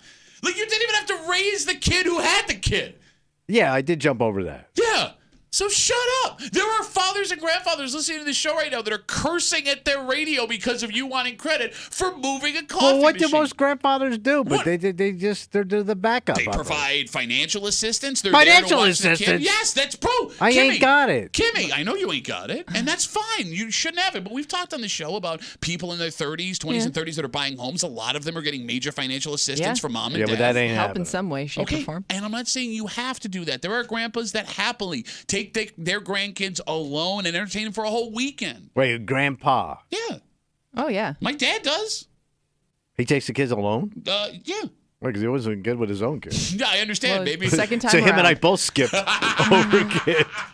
I think Kids he that actually made. to be honest, I think that could be a case with a lot of grandparents, What? because you kind of get a second. Maybe you've noticed the things you did wrong with your kids. Oh, you yeah, don't want to yeah. make the same mistakes, so you become like the ultimate parent the second time around. Yeah, I don't know right? if my dad's doing that, but he will take the kids overnight by himself and all the grandkids. Like, it happens all the time. All right. 252 WCMF, 252-9263. Maybe I'm being too harsh. All right. I'm sorry. I'm just very angry with you because my life is a constant rat race. Well, it's- and you move a coffee machine, you're like, hey, we bad credit, you guys. You got to wake up 45 minutes after your nap, take your kid to tennis, then take your other kid to hockey, and then help the one kid with homework, and then make dinner. But I moved a coffee machine. Let's talk to Dan. Hey, Danny boy, what's going on? Hey, what's going on, guys? How you doing this morning? Good, man. What's up? Not much. It's definitely a grandpa thing that we're taking stuff to the garage and that we're trying things 3 times for noise. We raised our kids. I have 2 kids, 10 and 4. And if Rock of Ages wasn't blaring in front of my littlest while she was sleeping, we weren't doing it right. them kids got to get used to noise.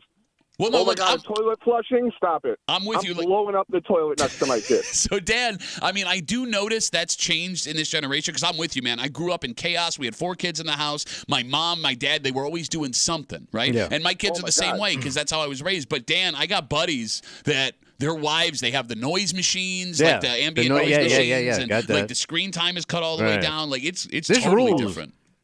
Dude, forget Christmas. You might as well just wrap the tree in plastic and stare at it. And what? Like, I mean, every plug's got something in it. Well, that I'm okay with. I don't want. I remember when you could electrocute a kid. I mean, I get it. But if it takes No, 10 you minutes to don't. open my cupboard because there's a ball on it, come on. You're not helping, man. I know. No, I'm trying, buddy. I'm trying. No, but, I mean, listen, none of I'll this be there would one day, fly. too. No. When I'll Dan just was a be kid. 105 and, it'll be a long time. I mean, I'm 43 now, so it won't be long unless my kid has kids way too early, and then I got to kill somebody. But all right, Danny, I'm going to let you go, buddy. Keep on fighting the good fight. Thanks for the call. When Dan was a boy, I'd shoot my super soaker into that outlet just to see what happened. Blew out the barn espresso machine. No, but see, what you heard there is a man at the end of his rope because he's got a 10-year-old and a 4-year-old, right? And just something set him off, and he had to let it. You got to vent. Sometimes you got to vent, and I get it. All right. I get it. But I operate under many layers of rules. What do you mean? Well, there's the parents. Yeah. There's my wife. Yes. There's in-laws. Okay. And I am I don't get to set any rules. No. No, you don't. I like there's rules. You're there's following layers. the rules as well. Like, like General Motors in the 1970s. Yeah, There was a guy down on the floor putting the bumper on the Pinto. Mm-hmm. Okay, I'm that guy. And then there's like 45 stories above that guy of like management. Sure, yeah. That's me. I'm Pinto bumper guy. Well, but you say that like you And it trickles down. But you say that like you deserve. No, but he's talking like you got to go do this and do. I can't go. Hey, let's wet his fingers and teach him electricity. But, no, I can't do any of that stuff. I am under. You're not teaching any lessons. I am under more supervision than that child. You understand that? Because that kid could get away with stuff. I can get away with nothing. But that's fair. That's fair. No, that's not fair. That's called communism. No, okay. Somebody's It's a got to keep dictatorial Grandpa in check. process. You married Mao? Yeah. Look, I see you guys on hold. Sit tight. I want to talk to you. As we talk about Tommy being put through baby training camp and all the sacrifices he's making when his grandson spends the night in his wife's home while he You got to is watch also the there. mouth. Yeah. You That's gotta the watch toughest, mouth. bro. Watching the mouth is the toughest. Bro, we do it all morning. Well, you don't. No, but Yeah, I mean, Maybe you that could is install true. a- You have years and years of practice of watching your mouth. Yeah, but it slips. Maybe you should install a dump button in your wife's house. Ooh! Kimmy, hit it! Kimmy, hit it! 252-WCMF, 252-9263. Look, you should be under rules of all these people. Because, And I am. No, but you have the least amount of experience. I know it's rookie season. No, I so then guess. quit bitching. Quit bitching. But it'll always be my rookie season because everybody else has got like. This is the worst part of it. Oh, no, it's just hard. Go on. Is that everybody else has like.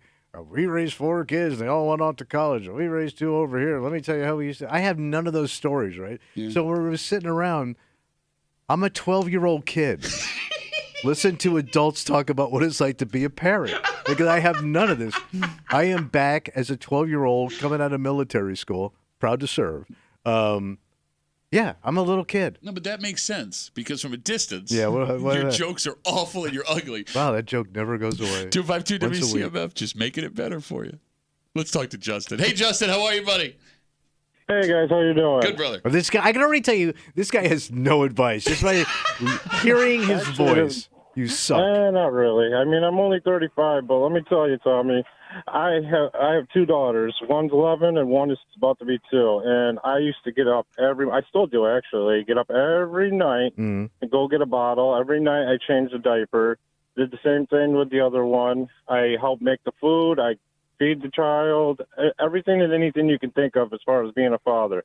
Don't get me wrong, my wife helps too. But, it's not like it used to be back in the day where the wife took care of all of it, and the father kind of just took care of the finances. He's right. Everything he's saying is right. I mean, I don't know what you want. I don't know why you're upset with the guy. What he's saying is true. I'm a great dad. I got the bottle and the baby wipes. I'm so cool. No, but here's the thing. What does that mean for me? Are you suggesting, Justin, that Tommy needs to step up as grandpa? Maybe take a little more responsibility on? Is that what you may be alluding to? Oh, absolutely. Absolutely. See? Why don't you absolutely there's this? Because I'm not doing that. As a grandfather, that you can do more, like even if it's just sitting on the couch, holding the child and watching TV, because you're taking that weight off your wife by helping out, she can have that 5 minute, 10 minute, whatever break. Okay, can I Gotta hold that baby. He's so mad. Justin? Put on the Nickelodeon. See, back in my day, we used to look at drawing pictures. We couldn't afford no television or electricity. We had to go to our neighbor's house if we wanted to get electrocuted. You could go hide in the bathroom while the kid's there. Only if the right door is closed, Justin. My grandfather was a hard dumper. You could hear him 4 counties away back then. Justin, thanks for the call, buddy. You're doing that. I'm so great. He's not. He's describing being a dad. Yeah. Here's what's, Tommy I took know it as about he's bottles bragging. and wiping butts. No, he's describing what dads do. Oh, I'm so great. I do what dads But he's calling up wanting credit. No, yeah, No, but I think he's... You want credit for I moving know. a coffee machine. Well, let's get started here. Let's start throwing some credit around. All right, Maybe I do more. Here's why dads are pissed off at you right now. Here's why dads are upset. You are committing stolen dad valor. Dad valor or grandpa valor? Both. Well, no, Okay. it is dad valor because, Tommy's sister, I didn't get to have kids and it jumped over me and I'm a 12-year-old and I feel... Oh, you know what else you got? What? Sleep, free time, and money, you dick. And a lot of alcohol. I love my kids more than anything in the world. Can't you tell? But I will say this, man. Go ahead. Raising kids is stressful and it's expensive and it will push you. It will push you I'm to sure. the edge, man. Man. I got back from New York City on Monday to take my 11-year-old to play at the U.S. Open, something that she had only been interested in for 4 months. Yeah. It was 3 days of chaos. And you know what she said to me yesterday? Right. When are we going to do something fun this week? Oh, yeah. Well, what's next, Dad? What are we going to do? So shut up and do what your wife says and help her out more. I've been doing. 252 WCMF will take one more call. Tommy getting put through baby training camp at his house. As Boys his camp. 2-year-old grandson is coming to spend the night. He had to move his coffee machine out into the garage. And oh my God, I had to make garage coffee with my espresso machine. Oh. Luke's got the last word. Hey, Luke, how are you, buddy? Good. How's it going? Good, brother. So the whole thing about getting credit, I feel like that's on both sides. I have 5 kids myself. Right? 5 kids? Yes. And the wife's always want credit too, just as much as the dads do. But if they ask for it from the other one, they'll get in trouble. Like, you know what I'm saying? If you want to brag, I did this, and the wife's going to be like, yeah, okay, well, I did this. No, he's and right. that. It's a constant negotiation of who's doing a better job. Right. Yeah. Everybody, both sides, everyone wants credit. The only time you actually get the credit is from the child itself. You know what I'm saying? The child will give you credit by wanting to hang out with you, spend time with you, be happy with you. You know what I'm saying? That's the credit that you get. Luke's right. I mean, he's right. Like, there are those moments, like, as much as I just freaked out. It'll show up. Yes, like when we were walking out of the tennis thing the other day, like, my youngest put her arm around me and put her head, like, on my ribs when we were walking out. Like, and I was like, this, I want to say, was totally worth all of it. Right. But you could get that from some random kid just by bumping into No, him. Come here, you kid, for a can't. minute. Don't do that. Pardon me, boy. Let me cuddle Yes, your sir. shoulder. Hey, Luke, are you done having kids? Because 5 seems like Yeah, I enough. tied that thing in a knot, bro. I am definitely done having kids, yes. My oldest is 17 and my youngest is 2. God! Oh, my God. Wow, that's that's like range. the worst. Yeah. He said, yeah. It's the best, but... Yeah, it's the best, though. I made a mistake. It's also the best.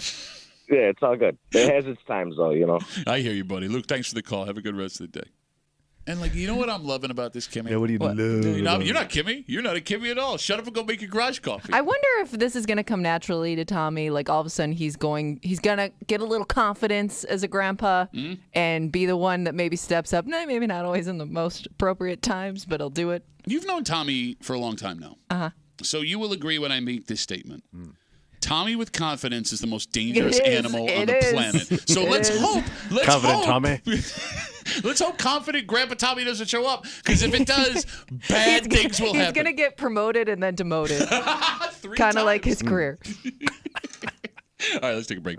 Buffalo Bills have made their final cuts. Yeah. Opening day is a week from Sunday, and most of the cuts everyone saw coming, right? The roster was pretty much set in stone. However, there was one man who shocked the world. So it's a good thing. I mean, for him it is. Okay. I mean, there are people making the argument it's not good for the roster if this guy can make it, but we're not here to rain on a parade, man. And after a picture surfaced yesterday of this guy 2 years ago, Kimmy, he may be the first man to ever do this before putting on a Bills uniform. Yep. Wow. And we'll get into it next here in the break room on 96.5 WCMF.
From a nobody that wasn't even getting a shot from the Bills brass. No kidding. To a guy who, as of now, will be on the opening day roster. So how did this happen? You're hanging out in the break room. Rochester's Classic Rock 96.5, WCMF. Hey, Mail of the Week coming up just after 8 o'clock here on CMF. Buffalo Bills made their final cuts yesterday. Yeah. And the really only shocking thing, and I guess, Kimmy, after the last 2 weeks, it wasn't that shocking. No. I mean, he was definitely, it's definitely not a stretch, right? Linebacker Joe Andreessen is a member of the Buffalo Bills, and here's why this is special. Joey. Thank you. We talked about Joe last week. Yeah. The linebacker went to Lancaster High School just outside of Buffalo. He's a Buffalo kid. He got a single D1 offer to play football from a tiny school no one's ever heard of. And he got to play his last year of college ball when he moved to the transfer portal to the University of Buffalo. He went undrafted. They brought him into rookie mini camp for the Bills as essentially a body. And the whispers was, the guy's in town. We just need a guy here. Let's bring him in. We'll throw a helmet on him for a little while, send him home. Well, he impressed enough in that rookie camp. He's hungry. To be invited to training camp. Yeah. But even after he was invited to training camp, he's a camp body, right? He'll be a guy. He'll show up. It'll be a cute, nice story. He'll play in a preseason game, and then that'll be the end of it. After the injuries to the linebacking core, he got a ton of chances, and he made the most of his opportunity. He balled the hell out, and as of this morning, he is a member of the Buffalo Bills 53-man active roster. So as it looks right now, would he start? No. No. I mean, due to injuries, could he possibly start? I think due to injuries, he's on the team. He's okay. Yeah. Okay, he's the last man on the roster, it seems, right now. So he's like your life. He's the final option. Yeah, so I mean, in that position, he'll play special teams most likely, right? Because everybody on the roster is going to play a snap at some point, minus the backup quarterback. This might be the greatest Bills offseason story of all time. Yeah. Because I can't think of another underdog. I mean, Fred Jackson was a great underdog story, but nobody knew who he was until like his second season. There of weren't Buffalo. this many eyes on other guys who've had this opportunity, just based on the fact that he's from the area. He's just a great story to follow. Oh, sure. For kids that grew up there and always dreamed of that. And he cashed in because there's been a couple of guys from Rochester, from Buffalo that have been in Bill's training camp, right, that were undrafted free agents. He cashed it in. He took that opportunity and he made it work. And here's what's even better. What's that? The last few days, there have been some pictures circulating of Joe Andreessen on social media. What's Joey doing? One of them, he's like 8 years old. He is at Bill's training camp here in Rochester. He's wearing a Takeo Spikes jersey. Well, he's at Fisher. Yeah. And he's sitting on the lap of former Bills quarterback J.P. Lossman. J.P. Lossman is wearing a WCMF shirt. No kidding. Yes. I didn't see this one. Which means, so we gave those out. Yes. Yeah. But that means, Tommy, you very likely came across this guy when he was a tiny itty-bitty boy. Is it there? I think they call those shooter shirts, right? They're like cut sleeve shirts. Yeah. So we had them made. Our general manager at the time had them made for all the Bills and gave them to him so we could get in the papers. Well, and you got into Joe Andreessen's family album, too. Oh, yeah. Years later. Like that. So I met this kid. Yeah, probably. No, he said yesterday. Changed his life. Yeah, he met Tommy Muley and decided, whatever. I wish you were my grandfather. Whatever I do, I will not end up like that man. I'm going to make the NFL, is what he said. But the best picture that surfaced yesterday, it's Joe Andreessen from like 2 years ago. He is wearing a Matt Milano jersey, tailgating in the grass lot at the stadium. He just looks like your standard 20 or probably not even 20, maybe earlier. Yeah. So he's grassroots. Bro, 24 months, he's probably 22, 23. 22, yeah. 24 months ago, he was at the stadium like the rest of us, cheering on the Bills, having a good time, and he's on the effing team now. He has to be the first Bills player in the franchise's history to have tailgated before playing a game inside the stadium. How did they not make a commercial out of this kid? Well, he's brand new. And I mean, what a backstory. I mean, to sell the image of a fan that actually is going to be on the field. He's got to do something first. I would do it now. Well, no, because he could get cut tomorrow. I mean, you don't want to jinx it. Yeah. There's no such thing as a jinx. Old man it's kind of awkward to now he's getting run cut a today. story about a guy who got running that story after something happens. Look, the fact that if nothing else happens, that's a great story now. That he's even there. If he's legally in the building. To me, I'm impressed. I agree with you. He has to run out of the tunnel on opening day for it to be official. And here's the thing. I know it sounds bad, but it's just not enough yet. I don't think. Like that video. Typical Bills fan. Always want more. To really embrace the story. Look, if the Bills, Right now, the rosters are moving. You know how this goes, right? There's players that got released from other teams, so the Bills could go out and sign somebody else today, and there's a pretty good chance that if they do, he's the one that goes off. So if he gets cut after what you just said, you jinxed him again. You jinx him again. Everything you say. Maybe another team picks him up. If this happens today, He'll tomorrow. be on the team by Friday. Give me Joey Schlubs. And by the way, if he gets released, the Bills will sign him to the practice squad, so he'll still be technically a member of the Buffalo Bills. But no, I'm with you that when he runs out of that tunnel on opening day, that's when it's like, wow, he did it. This is it. If I'm the kid's agent, I'm taking all the money now in case it goes away. Okay, they have to offer him the money. I know that works. That's why you get an agent, you get the money. What do you mean you'll take The kid's probably living with his parents. Get an agent. Great story. Nobody knows this guy outside of Buffalo right now. I'm only talking Buffalo. I'm not saying he's going to get a Gillette head standing next to Josh. So he's already got. I hope you just spoke that into existence. God. But he could be changing the oil at, West Her Auto with the guys. Hey, Joey, come here, Joey. They're calling him Buffalo Joe, just so you know. Yeah. Are they? Yeah. So he's already got a nickname, and you're telling me I'm wrong. They're also selling Buffalo Joe T-shirts. But he ain't going to do it. I like how you tell me my idea sucks, and you give me two examples, and they're already marketing this guy. Over the top. They're already marketing him. No, the Bills aren't selling it. It's like I fan know. stuff. I'm not saying the Bills. I'm just saying an agent sells him to somebody. No, his agent didn't sell him to somebody. He needs an agent. Oh, my God. You should do it. You should do the job. Bro. You look like a sleazy agent. I'll get that Will kid you put socks on with your shoes, for God's I'll sakes? get that kid $10,000 in a minute. Oh, my God. How about you start getting yourself $10,000 a year? How about that? Well, I get commission of every Joey I sell. Every Joey T-shirt I sell, I get $1. 252 WCMF again. We're talking about Buffalo Joe Andreessen, Buffalo native, came from out of nowhere. Italian kid. Makes this Bills team against the longest of odds. Kid was a Bills fan his whole life. Picture yesterday, 8-year-old him sitting on J.P. Lossman's lap at Bills training camp while J.P. Lossman's wearing a CMF T-shirt. What? 2 years ago, he's in the lot in a Matt Milano jersey, tailgating before a game. He's now on the effing team. And Tommy's already writing his movie, even though that movie already exists. It's called Invincible. Vince Papale, you know that story. Joey? Holy crap. Who's Vincent and Polly? Vincent and Polly, wasn't that a car your dad drove? Oh, yeah. Vince Papale. I don't know You what. know, there's a movie with Mark Wahlberg. Mark Wahlberg, he played for the Eagles. Oh, this was on The Replacements. No! Oh, Replacement, no, hold on. Not the movie The Replacements. Yes. Kind of. Yeah, they were like. No. It was a strike season. Yes, but he ended up making the actual Yes, team. Yeah. I did see that movie. It is very funny. I just said the guy's And there name. was a funny British guy in it. Oh, my God. No, that's No, The Replacements, you yeah, I was idiot. going to say, I think he's Wait, he thinking was in 2 movies? Shut up. We're taking a break before I strangle And he you. was I can't remember every Australian. goddamn movie. They're from two 30 very different movies. 30 years ago with Marky Mark. One's got And the- Keanu Reeves. Wait, he was on that bus? With Sandra Bullock?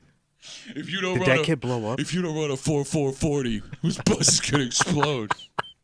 It's Wednesday. It's 8 o'clock. You know what that means? I think we already started hating stuff. Oh, yeah, I hate you, and this guy hates you, too. This is all directed at you. right. And it all comes off a story of a man with the greatest nickname we've ever heard doing one of the most Yes. horrible things we've ever heard. Yeah. Somebody ended up shot, and that person survived, thank God, but he ended up shot doing, according to this letter, something honorable. Something you said, Tommy, was stupid for him to do in the first place. Yes. I do remember this. We'll get into it next. Hey, Mail of the Week here in the break room on CMF.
this is the right idea. Okay. According to how most of us were raised, you are your brother's keeper. All right. Love thy neighbor as you love yourself. Yeah. Do whatever you can to cease their suffering. But in this case, that pain and suffering fell 100% squarely on the person trying to help. And we talked about if you knew the outcome ahead of time, maybe this man doesn't do what he actually did in this story. And that take has a whole bunch of people mad at you, Tommy. Me? And only at you. Okay. You're hanging out in the break room. Rochester's Classic Rock 96.5. WCMF. It's Wednesday. It's 8 o'clock. It's time for Hate Mail of the Week. And about 2 weeks ago, we had ourselves a roller coaster of a story coming from just east of us. Yeah. Happened in Ontario County, and it starts all the way back in January of 2023. Police were called after a man was shot. Good news, that man survived. Thank God. And police started an investigation. They discovered the man was shot by his neighbor. The reason the neighbor shot him is that this neighbor who was shot tried to help the shooter's girlfriend. We don't know what he was trying to do to help her. But he stepped in. He did. And it enraged the neighbor enough where a gun was pulled and the trigger was pulled. The shooter was 33-year-old Jerry Lovett. But he had a nickname as well. Oh. That man's nickname, Coochie LaFlame. That was printed in multiple places.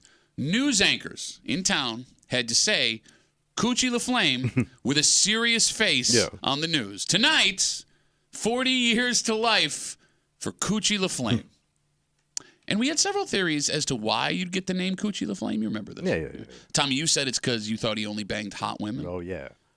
Blue chip poontang. Mr. LaFlame. That's not his nickname. I theorized, Kimmy, it could be a venereal disease thing. Okay. Right? Okay. Yeah. Either way, story's still not finished because after Coochie LaFlame was arrested for the shooting. Yeah, what happened to Mr. LaFlame? Authorities say while in jail, he tried to hire a hitman to finish the job with his neighbor. Coochie. Coochie wanted him dead, so he couldn't testify against him in court. The hitman he tried to hire turned out to be an undercover agent for the ATF. They always are. And on May 2nd, a jury convicted Coochie LaFlame of first and second degree attempted murder. He's been sentenced to 43 years to life in prison. And that's a lot to take in, right? That's a lot to take in. We'll give you 3 seconds to make sure everyone has their head wrapped around it. Okay. All right. When we had this discussion, after the Coochie talk, the discussion turned to the neighbor and how, if he knew what the outcome would have been in the beginning, would he have stepped in to help this guy's girlfriend in whatever way that he did? Right? I mean, this could have been Tommy lending her a weed whacker. Sure. This could have been trying to help her get away from him and everything in between. Trying to be a hero. Tommy, your take was this man made a mistake. Yeah, mind your own damn business. Even in a situation with a woman that could be in trouble. All right, if you think so, call the cops. I think that was my basic statement. But the argument back was, I mean, there are lots of people in bad situations where if the cops do show up, they may feel so intimidated that they don't say anything is wrong. Not my problem. Okay, fine.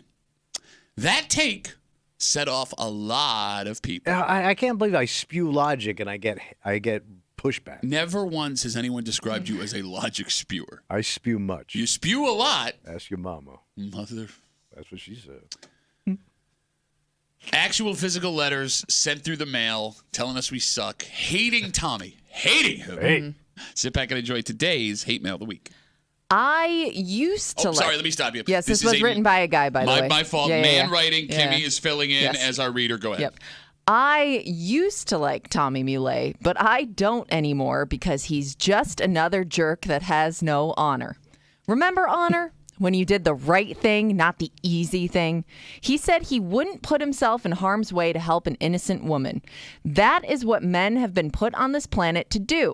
What good are we if we're not risking our safety for the safety of others? And it's not just women. It's all of God's most vulnerable creatures. If they can't protect themselves, you go and protect them. Everywhere I look, you see so-called men running away, worrying about themselves, not being what we were designed and raised to be. I'm not going to complain about it, but it is sad. I'll happily pick up the slack for the guys like Tommy Muley who aren't willing to hold up their end of the bargain and be the help that other people look to them to be. Sincerely, Kevin. All right. I think the first question we have to ask with this letter is, at what point did this man ever think Tommy Muley was honorable? I'm a known fleer. Known hider. Yeah, you've never once said, I'm going to stand up for what's right. No, that's why you hire police departments and fire departments and the FBI. Okay. Sometimes and you don't even do that. Or the United States Army. No, but look, I mean, this man makes a valid point. Sometimes those people aren't there. But they'll be there. That's why they have a phone number. Sometimes it's too late. It's called an emergency number. Sometimes you are put in a situation where you have to react. That is not my problem. Okay. I'm going to call, and then you'll be fine. I'm going to go over here now. Tommy, does this letter from Kevin bother you? No. Not at all. I know what I am. Okay. I don't think he knows what he is. Oh, so you think he's lying to himself? Honestly, every guy says like they're all, I take care of business. Wait, did they get hit in the mouth and they're talking well, that's because I step in. I mean, this guy did write a letter. I don't know what that says about him being courageous or brave. He hides behind his words. Okay, Patrick. fair enough. To his credit, he did put his last name on there. Wow, there's a hero right there, man. Look, you know he's Same one that's on my mailbox. So first off, he's not the only guy who thinks this way. We'll get to that Every in a guy second. thinks this way. No, but here's the thing: you say guys. I'm an outlier, baby.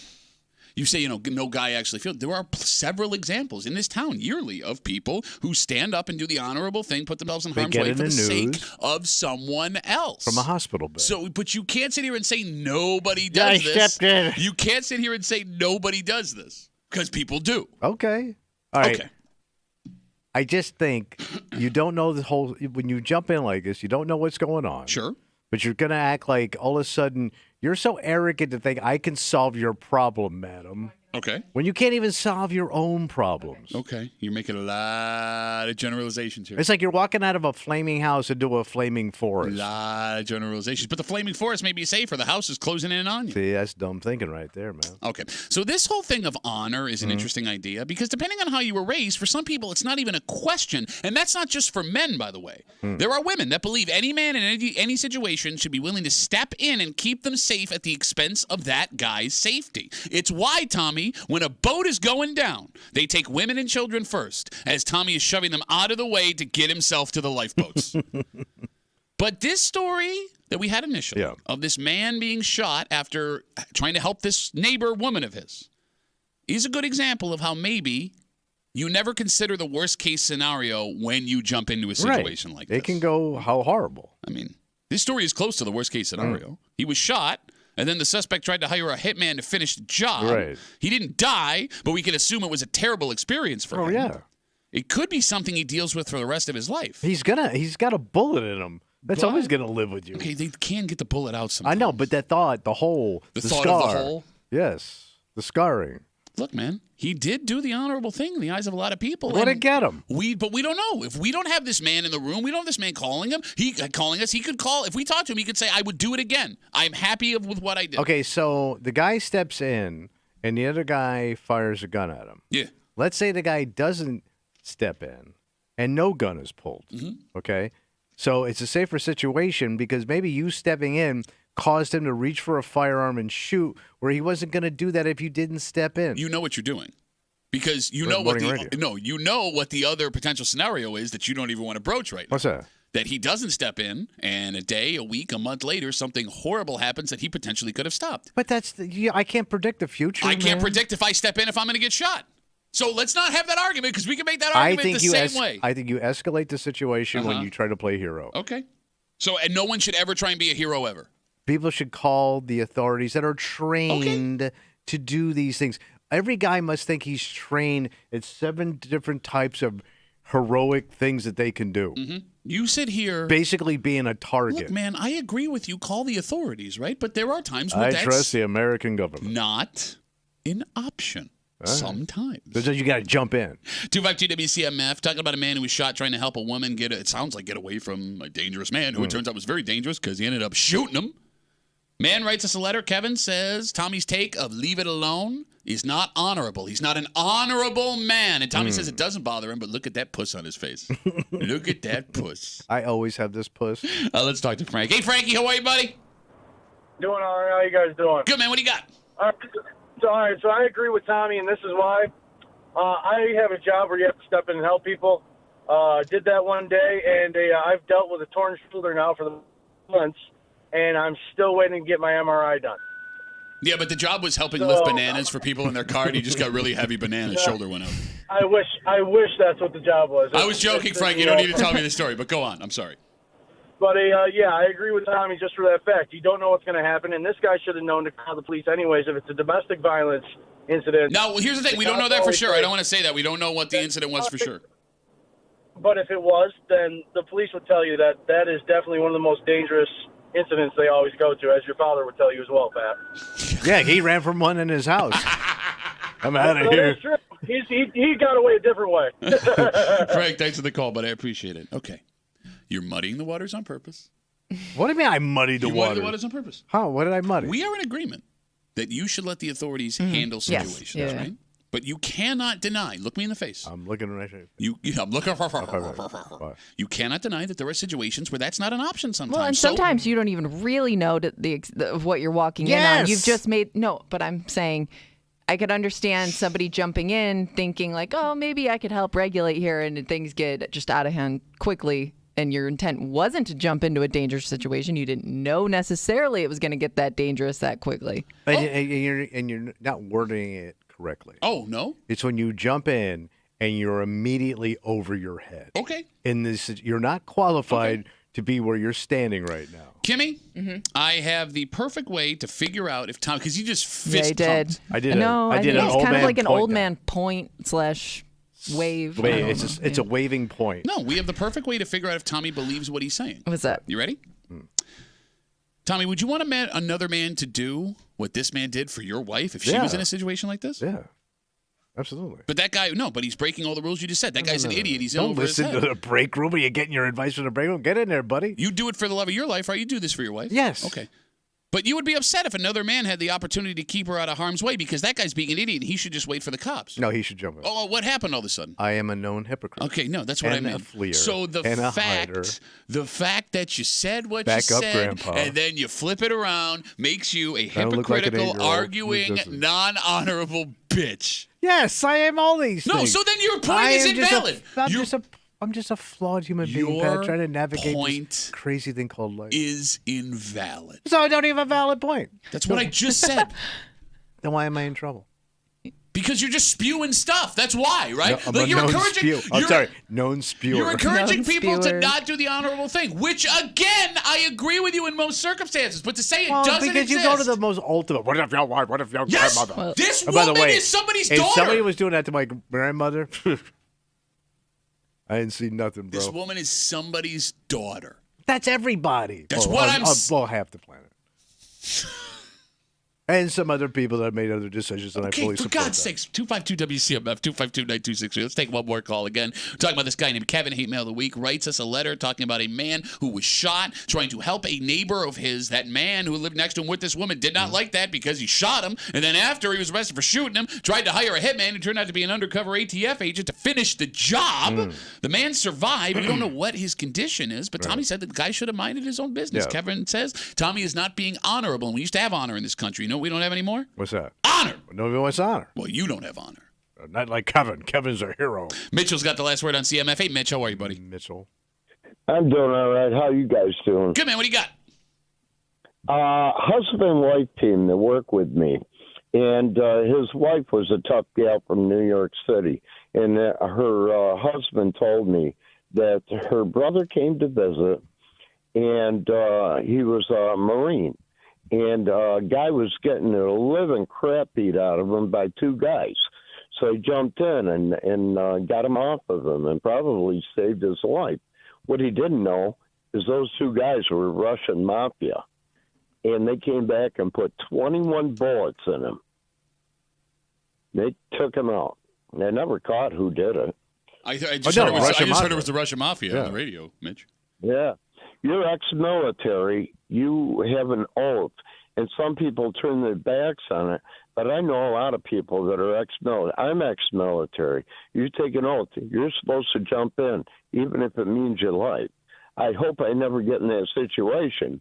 But you have to help out. Okay, Mitch, I want to stop you real quick. You're really confusing me here. Yeah, I want to stop because look, I'm with you, man. I'm with you with the whole it's your obligation to help other people. Yeah. But I think you sold it the wrong way because you started with this guy helped in to help someone, and he's a Marine and was shot 21 times. But then you followed it up with you should absolutely do that, which I think would scare people off of the whole help other people, Mitch. Well, it's an oath. Okay. It just is. Okay. All right, Mitch. Thanks for the call, buddy. Have a good rest of the day. I always figured too, like if I'm in the military, you know, and once I am honorably discharged. Okay, first of all, no. But if I was, yeah, I'm done with the oath. No, you idiot! God. No, I leave the oath there. Army, thank you for the opportunity and the education. I now know how to repair helicopters, and I appreciate that. And I'm going to go now be public. I'm going to go be a citizen. And here's your oath back. Appreciate it. I didn't scratch it or nothing. Yeah. Here's your oath. There's no oath you've ever scratched. General, thank you so much. I'm out. Okay. Permanently discharged. I don't think that's how it works. Yes. They don't go to the guy like, hey man, you took an oath 25 years ago and you've been discharged for 10. No, but I think that oath means something to that person. I know, but to me, to you, it wouldn't I'm leaving it there. Yeah, no, that's why you were never in the military and could never be in the military. I was in military school. Yeah, like that's how and bad I left it was. that oath and my education there. That's how bad it was. You had pre-training and they still wouldn't take you. Too dumb for military school. I think it's called too dumb to serve. Thank you. Let's take a break. All right. This is a story that gets way out of hand real quick. Uh-oh. And here's the thing, man. What's that? It's a lesson for everybody listening. Now, I know most people wouldn't go as far as these two women did, according to police. Right. But just because a restaurant is open till a certain time doesn't mean that you should order up until that certain time. Yeah, don't be that guy. Thank you. Taking it to the limit. We'll get into it next to the break room on CMF.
Technically, you can order as late as a restaurant is open, right? Yeah. I mean, that's why they put the numbers on the door. Sure. That is if you want to be a dick. The reality is there is a time where most of society has decided it's too late to get your food from that place. And that is the exact issue we have in front of us this morning. All right. You're hanging out in the break room, Rochester's Classic Rock 96.5, WCMF. You can hear our sexy voices. Mm-hmm. You want to see our sexy faces? Why? We don't have one. You want to see it? I'll show it to you. We don't have sexy I'll show faces. it to you right now. I'm looking at it. I'm not seeing it. You like that? You can log on to... There is nothing sexy about this room. I'm sorry, I got peanuts stuck in my throat. You can log on to the Odyssey app, WCMF.com, YouTube, or Twitch. The Break Room WCMF on YouTube or Twitch. Our live stream is up. If you're into varicose veins and guys with no socks. I have on socks or a low sock. Oh, those are good socks. You can't see them. But that's why they're called low sock. No, I know, but sometimes they still peek through. Log on That's to watch a no peek. some hot sock talk. The live stream brought to you by our good friends at Three Heads Brewing. Three Heads Brewing, they're about as sexy as we are. Take that how you want to. This story comes to us from Henrietta. What happened? Super Crab on Jefferson Road. Super Crab? Super Crab. It's a crab restaurant. Okay. Yeah. Two women entered the restaurant 15 minutes before Super Crab was closing. Right. And this is a problem because if you're not familiar with this place, they do steamed crab bags. You know what I'm talking about? Yeah. Okay. So it's a sit-down joint. And there is no way a place like this would be able to get an order in, get food for their customers, have them eat, and pay in less than 15 minutes. Well, usually they stop serving at a certain point. Exactly. Close down the kitchen. Right. So that became an issue. But despite that fact, the owner, being cool, agreed to let them get their stuff to go. That's really Okay. cool. There you go.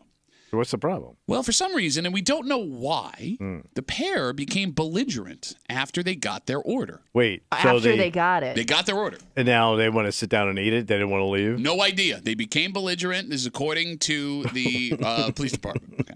And it got ugly. I'm sure it did. Police say one woman broke a napkin dispenser.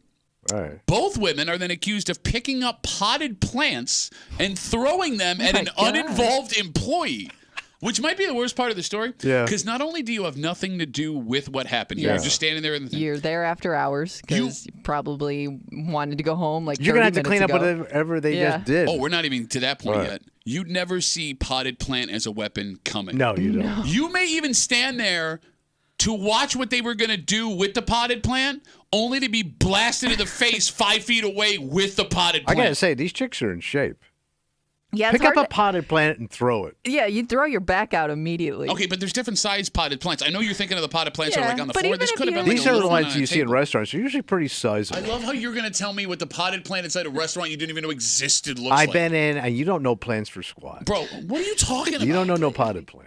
Bro, my His wife, is, yeah. my house is all potted plants. It's taken Yeah, over. but My house those is are like home. Jumanji. These are industrial, commercial potted plants. Oh, my God. I'm just saying these chicks are in shape. Can I also sidebar the fact that both of these women had the same potted plant weapon idea at the same time? Well, they were It's hanging not my together. first go-to, especially in a restaurant where there are actual weapons sitting out everywhere. Great point. Yeah, Have- two people flipping out at the same time is impressive. with potted plants. Like, has anyone in this room ever looked at a potted plant and thought, man, I could really hurt someone with this? No. No. You Okay, have great. to have pretty good aim, too. Yeah. If you're throwing it. Anyway, it seems the women were arrested. They were charged with criminal mischief and assault with a ficus. And this story, assault with a ficus, Got it. it's a tree. Got it. It's a plant. Yeah, got it. That would be a pretty big potted plant. though. Ficus, shut up. Yeah, kind of making my point here. It wasn't an actual ficus, you idiot. I was making a joke. This story brings up a not often discussed social rule. What's that? 252-WCMF, 252-9263. How close to closing is too late to order from a restaurant? What is your personal rule? I mean, usually if I'm going in late, I'm going to ask if they're still serving. Okay, so you're They going say to... You no, ask I'm just going first, to walk. yeah. Okay, all right. But even if you ask first, they still may feel obligated to, give you your order. Well, they may even if have it to. takes, Yeah. You know That's what what I I mean? mean. Like, so I guess to your point, you're trying to be polite by asking, but it doesn't necessarily help out any of the employees. All right, so what's your rule, Kimmy? If it's like a half hour before closing, I'm not going. Half-hour grace period. Yeah. Okay. Because I figured they're not going to serve me. Okay, but wait, no. You're not doing it to not be a dick. Yeah. You're doing it because I figure they've already started cleaning the kitchen at that point. Yeah. And I don't want to have them like take stuff back out. And I'll pass. Because here's the thing. Like, I mean, you can order last minute at a lot of these places, and they may be forced to serve you. But for most places, it's such a dick thing to do. Yes, it is. Unless it is a restaurant that has their stuff already made, out, and ready to serve you, you are making their lives so much harder ordering 5 to 10 minutes left. And I mean, I will say this. If it's, a sit-down crab joint, that's intense. Agreed. Like cooking. If it's, oh, here we go. Burger King, What about it? you can fire that thing up and give me my Whopper. Are you serious right now? Like if I'm at 2 minutes to close in at Burger King, I want Wait, 2 minutes? I want my burger. Bro, you got a nice big old burger with a side of spit, my friend. No, they're not. They're Oh, not. yeah. They're a quality operation. I'm not talking They about would Burger King. never- I'm talking about restaurants in general. Restaurants in general. I'm just saying, if you're like fast food, like Taco Bell, you can slap that taco together and give me a taco. Okay, anyone that's ever worked at a restaurant, to the point you just made, Mm-hmm. will never order right before any place is about to shut down. Because No. you remember those nights. It's super slow. You've had like an hour or two. And nobody was ever like, it was very rare where that person that showed up like right as you were closing was actually like grateful that you helped them out. Well, they I'm were almost hungry like and high. more rude in a way because they were like, they would get annoyed if like they saw that you were closing up like a minute or two early. Yes. If you go to a restaurant, 5 minutes, 2 minutes, and order a burger, I would come outside of that drive-through window and smack you with your Even giant with fork. drive-through. Yeah, even with drive-through, man. I mean, drive-throughs, it's pretty quick. They've already started cleaning the place. They got things to do. Okay, you don't start cleaning Oh, till the store is closed. Really? You're open for business. The lights are on. That's bad business. Yeah, I hear you. You serve the customer. Yeah, no, and I know. You know what the problem is? What's that? Nobody wants to serve anymore. Everybody wants to go home. Wants to get on TikTok and start jackassing. 252 WCMF, 252-9263. We're talking about this kerfuffle that happened at the Super Crab on Jefferson Road in Henrietta. It's good. I like that place, by the way. Is it soup and crab? No, What is it? super, as in like Okay, Superman. Like a phenomenal crab. A crab with a cape on the back All of right. it that can fly. Gotcha. These two women, they showed up 15 minutes before closing. The owner agreed to give them food to go, but when they got their food, something happened. There was an argument which led to the women throwing potted plants at an uninvolved employee. It looks like they're still on the run. Wait. Oh, wait, no, they were arrested. I'm sorry. My fault. It's hard to be on the run with a bucket of crab. 252 WCMF. Your mom managed to do it just fine. Bucket of crab in her pants. Johnny's on CMF. She Hey, would have served you all the way up to serving. Johnny, what's up, buddy? As always, Tommy is speaking truth. Okay. If the sign says open, I can order my food. If you're supposed to be open until 9 o'clock and I walk in at 8:59, I should be able to place my order. Okay. If you're open until 9 o'clock and you have a sign on the door that says last order in by 8:30, then I walk back out. Hey, what's it like to have everybody hate you all the time? Constantly. Fine with me. I walked into a pizza joint 2 nights ago. They're supposed to be closed at 9 o'clock. It's 8:15. They had all the chairs up on the tables, no pizza. Oh, no. And you're but you managed to survive, and you're still with us today, and we're really happy you made it, Johnny. It's bad business, bro. It's not bad I business. went hungry. Okay, Johnny, have you ever worked in a restaurant? No. Ah, you dick, that's why. Get out of my face. He can't run his business like that. What business does Johnny run? If I ran a restaurant and the sign said we're open till 9, come on in and If we'll order whatever I you ran want. a till 9 o'clock. restaurant, all my employees would hate me so much, and I'd make it a week before I broke my own rule. Johnny sucks so hard. It's Hungry Johnny. Love you, Tommy. Goodbye. Bye, Johnny. Did you ever work in a restaurant? Yeah. Because the problem is too, it's tough to. At what point then do you shut it down? Because if people see and they're eating, like you drive by, you're like, oh, people are still in there dining, like they must still be open, and then more people walk. It's really hard to give it a cutoff point if you don't just eventually say, hey, look, kitchen's closed and I'm sorry. So, I was a known slacker. Yeah. So when I worked in the meat business, meat department, like sometimes you had to close up. You had to do nights, right? So let's say that back then the store closed at around like 9 o'clock. I'd always turn all the lights off at like 8:15, 8:30. 8:15? Right. 45 minutes. But the back, because you could see into the meat room, I Sure. turn all the lights off, and I would just hide in the back till 9 o'clock to punch out. So I would hear people ringing the customer service bell, and I could see peeking through the door, like they'd be like, "Where is everybody?" Man. And I'm like, "Man, I just cleaned everything. I ain't turning nothing on, man." That's so weird because I was just listening to the radio and I heard a guy with a voice a lot like that say, "At 2 minutes left, you should be able to serve me. Run my business, air, finger in the air." Johnny agreed. But I'm a slacker. I'm a piece of crap. If I'm a buttoned up guy, you shouldn't act like that. Buttoned up guy working the grill at Burger King? That guy didn't go to college for that job. I didn't go to college to cut that meat. I also don't want to know, based on stories you've told about your experience in the food industry, I don't want to piss off that person that's making my food 10 minutes before they're supposed to close. What did I do? don't know what that person's going to do to What my do you think food. he's going to wipe it? He's going to butt I smear don't your know. sandwich? You've I never don't know heard of what anyone he's gonna wiping do. their ass with meat, right? Well, personally, yes, I have. You did it. Yeah, you did it. Your butt touched Okay. that meat. He knows he's wrong, so now we're doing voices again. He's just doing the voices. And by the way, I don't think any pubes got on that meat. I don't think. I stand by that record. Tell the health department that was pubeless ass meat. Pubes on the roast. 252 WCMF. Let's talk to Jeremy. Hey, Jeremy, how are you, buddy? Of course, no pubes got on that meat. You have pubic hair, 12-year-old back then, clean as a whistle. You know what Johnny's business is? Johnny's business is called dicks. On Monday, he serves That already food. exists. On Tuesday, he serves, he makes people shoes. On Wednesday, it's just a free-for-all. Come in and get what you want. Do we have it? I don't know. Maybe. Who knows? Sign says open. Come on in and yell at everyone.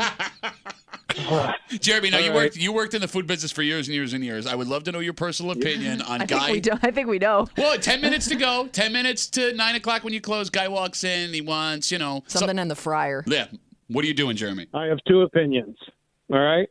The first one is I want to keep my job. So guy comes in, I'm making his food. My personal opinion is, God damn it, get the hell out of here, man. One time when I worked at Cheesy Eye Fridays in Greece, pre 9/11, years and years ago, I think it was 11:55. A party of 12 comes in, and they all want well done steaks. You know what happened to those?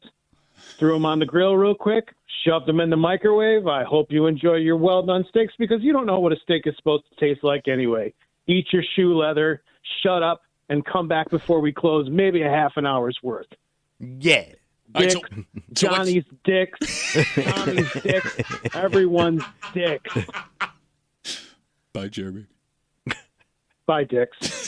You're going to get a shoe steak if you show up too late. I want to know what a person who looks like, what a person in a party of 12 that shows up to a TGI Fridays 5 minutes before midnight to order well-done steaks They looks all like. want well done. What is that? That's a group of well done steak eaters. But you order on the What a- prowl. yeah, what a weird. a dozen steaks at the TGI Fridays? Yes. Okay. At midnight? All right, everybody on hold. We're going to take a break. I really appreciate the calls. I'm sorry. I wish we had more time to call Tommy out on his hypocrisy. I'm old now, so you do what I say. Yes. No, I want to be served, so you give it to me. Time and grade, my friend. Tommy, if you could have one plastic surgery thing done, no money, it's not going to hurt you, what would it be? Oh, the face. Okay, yeah. Well, look who's talking. Well, no, I just don't think, I didn't say face. I don't think that science has gotten far enough to make that palatable. I bet you if I had the money, your wife could put a nice mug on. No, she's an Ivy League trained dermatologist, and not even she. I'm sorry, I love her. She's brilliant, but She can't do it. She's only one woman, Thomas. Kimmy, no money, no pain. Well, what do you think? I'm asking. It'll be some tweaks on the face, probably, as I age. I would've went Definitely. lower. You know what? I would have spruced up Death Valley. Ew, you weirdo. Sometimes it just creeps me out more than normal. No, that was fair. Spruced up Death Valley's fair. It's fair to be creeped out. No, I'd straighten out my nose so my sunglasses don't sit crooked. Well, your nose is crooked? A little bit, yeah. It drives me nuts whenever I wear sunglasses. Yeah, stare at the woman's face. So you just said fix up Death Valley. We don't know what the riskiest plastic surgery is. Oh, like you could die? I don't know if you can die, but it could take away something you need very badly. And here's the thing, man. The fact that this even exists as a plastic surgery is insane. That someone would not only pay, but be willing to risk the percentage chance they have massive complications to change this about their body. I promise you, you do not see this coming. All right. And we'll tell you what it is next here in the break room on CMF.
normal to be self-conscious. Yeah, sure. Especially the older you get. And we have in front of us a list that was released yesterday, of the riskiest plastic surgeries you can have done. So this you could die? Yeah, some of them you can die. All right. Now, here's the thing. I don't care about the riskiest plastic surgeries. What is astounding is what's number one, not because of how risky it is. I mean, that is shocking. But because it exists, period. Like you don't think it's necessary? I mean, I can't. Why you would care? And there's also easier ways to get this done. Was it like taint tightening? You're hanging out in the break room, watch just classic whack. Why would you have a loose taint? You can have a loose taint. Your body goes loose all over. Okay, but a taint. Think about that. That really hangs. Like mine now hangs down pretty low. That's a thing that happens. You can feel when I can sit on my taint now. So sometimes sitting on the back of my taint. Taint.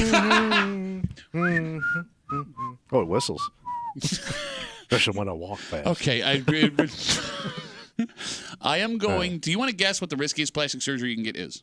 I'm gonna say it's got to be breast. No, because that's got to be the number one surgery. Oh no, it's not the number one. It's the riskiest. But I'm saying it's I would also stomach stapling. Oh no, that is not up there. Right there. The riskiest plastic surgery you can get is having your eye color changed. That's color a thing? change? I did not know that was a Why thing. would you do that? Well, because you don't like your eye color. I don't know why. That's like creeping me out. Because like they open your inject eyes. something into your eye. Yeah. I don't know how they do it. Can you Google how they change your eye color? I'm afraid to Google this. Okay. Don't go on YouTube. So apparently this is a legitimate thing. Yeah. It costs on average $12,000. Is that per ball? Are we talking about the taint still, or are we back in the face again? I'm talking about your eyeball. It just says $12,000. I don't know if it's per eyeball. But when it's the riskiest because over 92% of patients have complications from this surgery. Like they're blind? Including going blind. Jeez, why would you want to mess with that? You only have an 8% chance. So it's called if this is something, I don't know if this is different, but it sounds like this is what it is. Iris implant surgery. It's a procedure that involves replacing your iris with an artificial one to permanently change your eye color. That'd be it. Yeah. God damn, man. Okay, so let's talk about this. Does it really matter the color of somebody's eyes? No. Unless you're like a movie star doing close-ups, who cares? Because like you can buy contacts, right? Yeah, right, and that's what they say. I don't care if my eyes are black.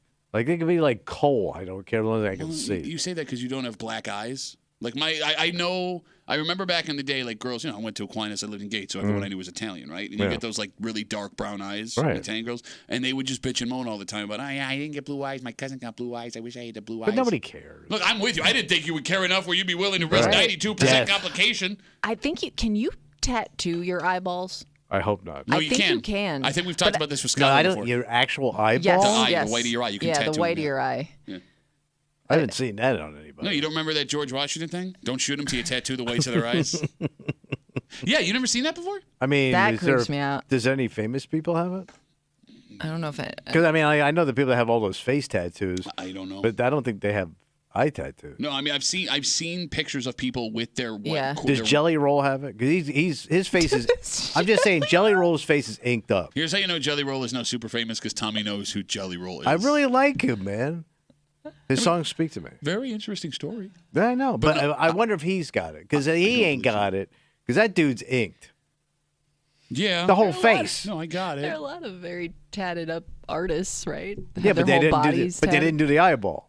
Yeah, I guess not. Maybe he's not insane. You'd have to be insane to want needles stuck in your eyeball. You gotta be eyeball. insane to have your face tattooed. Here we go. I knew it was gonna turn into an old man just going, I know when I was your age, I meant you didn't get a job. Now you get rewarded. You got cockamammies all over your forehead? You got cockamammies all over you. The man's a country star. It's the most conservative of people. Guy's got tattoos on his face. He's a megastar. All right, okay. What do you want from me, man? I'm just saying I don't think anybody's got it done. No, it does exist. I've I don't know seen if it. famous people have it, but I think there are people that have done it. 252 WCMF, a list of the most dangerous plastic surgeries you can get done. Again, we don't care about that. I was just shocked that you can have your eye color changed. Yeah. You can pay to have your eye color changed. Yeah. And in 92% of the procedures, there are complications. How do you sit across from a doctor and go, I'd like to get this done, please? And the doctor goes, okay. There's an 8% chance you're going to get out of this with no It's gonna problems. work. Yeah. And you go, yeah, I like those odds. I like those odds a lot. 8%. So maybe nobody's even doing it. I mean, if it exists, somebody's doing it. Or is this some place where like you go down to Mexico on the cheap? But then you can't find the border because you can't see. I mean, Kimmy, can you Google? You end up in Guatemala. Can you Google eye implant offices, United States? Iris implant? Or no, I'm sorry, Yeah, iris implant. Yeah, not eye implant. Yeah, that would be another eye. By the way, you brought up breast lift. According to this, of the top 10, it's the safest. 1 in 10 breast lifts have complications. All right. But I mean, there are people that have had major issues from. Yeah, them, sure. Right. And thigh lift is the second most dangerous. So if you thigh lift. Yeah. So is that when they suck the fat out, or they implant like something in the thigh? I have given you all of the thigh lift information that I have. Because I know people get that fat sucking all over their body. Yeah. That looks scary as hell. You're talking about when they do the liposuction? Yeah. Yeah. I mean, that looks dangerous as crap. You're really like vacuuming out your insides. What if anytime you vacuum, you always grab things you don't intend to, right? Like a spleen? Yeah, heart, lung. I think that's how Kanye West's mother died. Oh, really? I think she died after a liposuction. I thought she was getting, maybe it was both then, liposuction and breast reduction. I could be wrong. But I know she died after a plastic surgery procedure. That's what killed her. Jesus. And he paid for it. Or Joan Rivers died from it, but I mean, that was after her 100th facelift. For God's sakes, how many faces? I know. All right, Kimmy, what do we got? Can you go somewhere So in America? there are a handful of U.S. doctors that'll do it, but it seems like a lot of the time it's due to an injury somebody had. Okay, you that know makes what I mean? sense. Like it's not so My much eye. cosmetic. I mean, I guess if you're already blind, Yeah. right? Like that would be a situation Sure. where Well, this would work. yes. No, okay, so that's then the 8% of success without complication. It doesn't matter because I can't see out of this eye anyway. That's what I'm getting at, you dumbass. Let's take a break. Yeah. I didn't mean to be so food heavy the last hour, but there's something else we have to talk about here. What food? Well, we were talking about how close you are, how close to a close of a restaurant you will go in and order food. Yeah. But it turns out that all restaurant rules are currently being thrown out the window. And this one is economic based. Tommy, why do you go out to a restaurant? No, it's fun. Okay. Yeah, it's a break from the mundane. All right. Okay, that's a great way to put It's it. almost like a food adventure. Kimmy, why do you go out to a restaurant? Yeah, try something new, something I wouldn't make myself. Okay, so those are two great answers. It turns out there are people that go out to restaurants not for that reason. What else is there? Well, we're going to get into that. Right. And what they're doing in going to these restaurants is really starting to piss off the folks that own these restaurants. And it's an interesting look into why we as a people go out. Oh. Because for a lot of folks, it's not trying something new. And it's not having a delicious meal. What are you out for? We'll get into it next here at the break room on CMF.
People do strange things to save money. Oh, yeah. And Cut corners and stuff.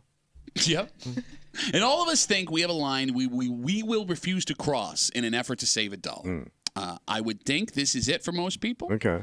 But it's become enough of a problem that restaurants have had to ask and even post policies saying you are no longer allowed to do this and never were allowed to do this when you go out to eat. Do I do it? No, you would be vehemently against this, even though you should be for this. Yeah, but you again it. Is it gross? I don't think so. Well, yeah, so it's gross. You're hanging out in the break room. Rochester's Classic Rock 96.5. WCMF just after 9:30ish this morning. Mm-hmm. Yesterday, the Bills made their final training camp cuts. But they also brought in a couple of guys. Okay. One of them will serve as the emergency quarterback should Mitchell Trubisky not be ready for opening day. So he third string? He is the third-string quarterback, and he is coming back to the stadium where The scene of the crime. Kimmy, this had to be the worst day of his life. I would think so. It had to be the worst day of his life. It was at in Orchard Park. And one of his teammates is a man that, no joke, almost killed him. I think I know the guy. I don't know the guy, but I think I know the play. I don't know the guy, but I know the guy. The play? The specific play? I mean, the play, yeah, there were it's burned in. I mean, but yes, you're right. Did this dude get collapsed like a chair? Oh, yeah. We'll get into the story just after 9:30 here in the break room on CMF. So, Tommy, we've all had that bill shock going out to eat at restaurants over the past 12 months, right? Yeah. Like, it is much cheaper to stay home and make yourself something. But, Tommy, what if you don't want to sit in the house and eat? You want to get out. Okay. Restaurants across America say they've been fighting a new trend. What are people doing? People coming to the restaurant with their own food from home. What? How does that work? Story in the Post says that waiters and waitresses have started to see people bringing in stuff they prepared in their own kitchen to sit. Like to add to the food or just to straight up sit down and eat? That is their meal. They are sitting down and they are eating that food in the restaurant. And what do they think's going to happen? They're going to be able to eat their food. Like, do they go there thinking like at least they'll get like served drinks? Okay. Okay. So they say the most common situations. Bring your own beef night. Why, is Kimmy's husband going to be there? They say the most common situation this shows up is people meeting for dinner, like a group, or breakfast, and like one person or two people will bring their own meals. Hey, I brought my own omelet. And the folks that bring their own food justify it by getting a cup of coffee or like a single alcoholic drink. And their argument is, I am still spending money here. What a weirdo. Yeah. And if they didn't bring their own food, this place wouldn't even be getting my money for the coffee or the drink. Okay.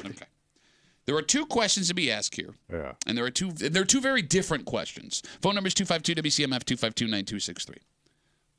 There is a difference between would you do this? Yeah. And are you okay with people doing this? So, Tommy, first, would you do this? No. Why? It's just pointless. And you look like such a chintz. Okay. Like you shouldn't be out. You don't understand what eating out means. It's strange that you're against it because of what you normally eat. Because you're a very healthy eater. Right. And not only that, you eat uncommon vegetables. Uncommon vegetables. Tell me I'm wrong. That's the name of his autobiography. I eat out of my vegetable box. Okay.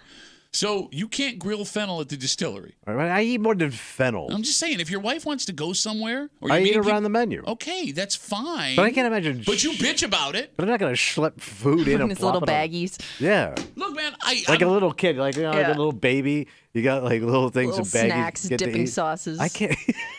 I can't imagine that. Bro, you know I will say I have seen people bring food for their kids before. Well, that's different. Like, if like a toddler. Everybody's sitting down to eat, and your kid's in a high chair eating like goldfish crackers or That's something. acceptable. Well, but I heard from a distance. Look, I find it weird. Will not die. I know I should get royalties. I know you get anxiety. Your whole joke, how does that work? I know you get anxiety going to restaurants thinking you're not going to be able to find something to eat. And I know you also feel guilt if you eat something that's a little unhealthy for you for like the rest of the week. But then I'll drink my guts out all Okay, that makes it better. Look, man, you should want to bring your own food to restaurants. This sounds like something my parents would do and have no shame in it. No shame. But I will say this. If I had a buddy or a friend that did this, like I say we all go out and there's with another couple and they whip out their own food, I'm telling my wife, like, we cannot be friends with So that. that's a deal breaker for you. Wouldn't it? I mean, now even though you're not doing it, you're sitting at a table of people doing it. So your like chintz stink is on me now. It's a chintz chain? Yeah. I'm stank with your chintz. I mean, I don't know. Like, if they had a valid reason to do it, like for don't. If you showed up with like a bento box of grilled fennel and fish, I would understand it. I wouldn't judge you for that. Oh, you would never say anything. No, I wouldn't. You say wouldn't no. even come in here and tell Kimmy I didn't bring my little bitch box of like sushi and fennel. Guy like me, yeah, no. You'd be all cool with that? Yeah, you're my friend. Lie, my boy. You lie with that mouth. Anybody else but you, I would let it go. Yeah, I that would be a deal breaker to me. Like, let's say you started dating a chick, right? And things got a little serious, and you go out to a nice meal. I'm taking you out nice tonight, baby. And all of a sudden, she like reaches into her purse and starts putting her food on the plate. Less you have to pay for. Yeah, no, I mean, I'm with that. I'd marry that woman. No, I think you'd be too embarrassed. No, I think the more that you paint these scenarios, the more this is starting to actually make sense. So you're in.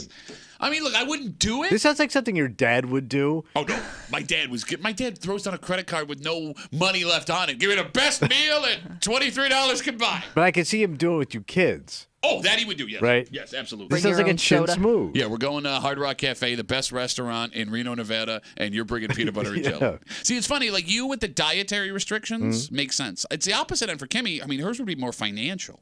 Yeah. Right? She busted. Think about the difference like in terms of bringing my own food? Yes, think about the difference between ordering a meal for yourself at a nice restaurant versus how much you spend at home for girl dinner. Girl dinner is not expensive. No, it's not. You're right. Yeah, but I don't know. I just eat it at home. I don't get the point of bringing it to the restaurant. Well, you're not going to see all your friends. Everyone else is going out. I think I'm just ordering. If I'm cheap, let's say I'm doing it to save money, I'm getting the least amount, like the cheapest meal on the. And if you're hanging with your friends, menu. you look like the most busted ass person in that group. Oh, yeah? If everybody else is like living it up, and you're over here with your chin sack dumped out on a plate, you look pathetic. Okay. Yeah, do you use like their plates and silverware? That's a Like good it'd question. be weird to like dirty up their stuff with your stuff that you brought in and you're not paying for anything. And I like how, I'm going to drink here and I'm going to do this. You ain't drinking, man. You're going to nurse one light beer for 2 hours and your ass is out of there like a redheaded stepdaddy. But it's one Malay beer that they wouldn't have sold had you not They been don't need to sell one beer. Their whole business plan isn't built on, hey, I hope somebody comes in and buys a beer tonight. I'm looking for hardcore alcoholics. 252-WCMF, 252-263. Story in the New York Post this week says that with, the sticker shock at restaurants, they've noticed customers bringing their own food into restaurants. And this is shocking. The most common situations they see where it's like a group of people meeting for dinner and all of a sudden one person breaks out food they prepared at home, puts it on the plate. And again, I'm eating on breakout. They justify it by saying, I'm going to have an alcoholic drink. I'm still spending money here. Why can I not eat my food? 252-WCMF. Let's talk to Josh. Hey, Josh, how are you, buddy? Hey, good. How are you? Good, man. Hey, I got a decent example. Every Monday I go to a barbecue place to play trivia, and they don't serve any desserts. So we always bring a giant plate of desserts, and we share them with all the servers and bartenders, and they love us for it. But do you buy food before that? Oh, yeah. We all, we're all spending $50, $80 on food every week. All right, first of all, he's a weekly trivia guy.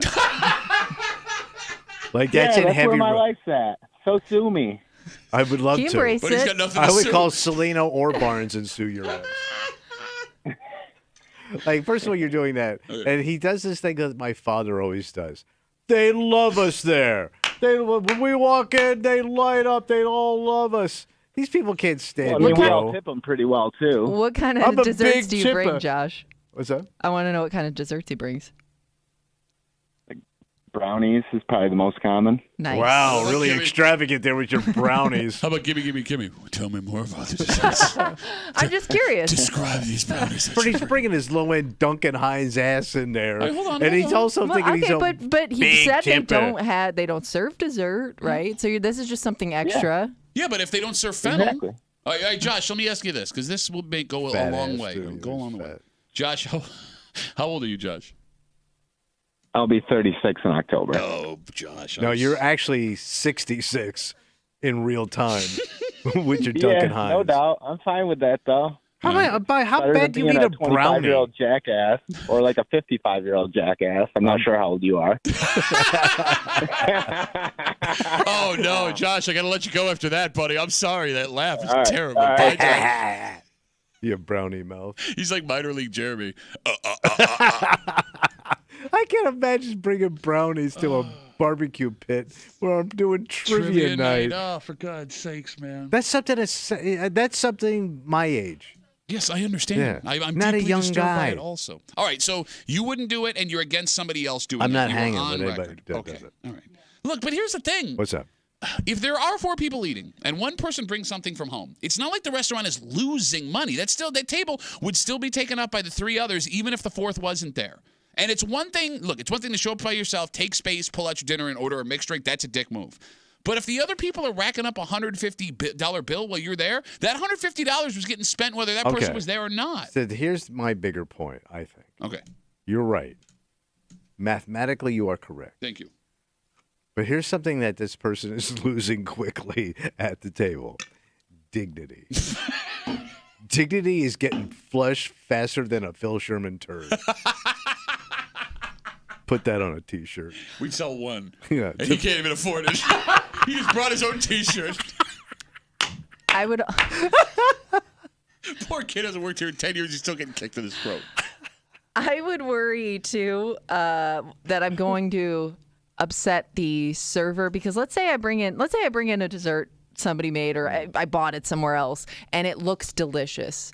And other customers start asking for that dessert that doesn't exist on the menu. Good call. I mean, Go talk to Steve. Yeah, you're putting that waiter or cake. waitress in a weird spot. Did you call it butt cake? Bunt. Okay. It's that circular cake. I don't know what a bunt cake is. It's you. I didn't say butt. You think everything that comes out of my mouth is butt. Yeah, it pretty much is. Your butt. All right, 252 WCMF. We have a ton of folks. I want to talk to you, but there is. This is a line of chintzies. Well, no, there's a man who works in the industry who says he's gotta hate it. He's watching it happen. Oh. Teddy's on CMF. Hey, Teddy, how are you, buddy? Good morning. How are you? Good, man. What's up? Good, Ted.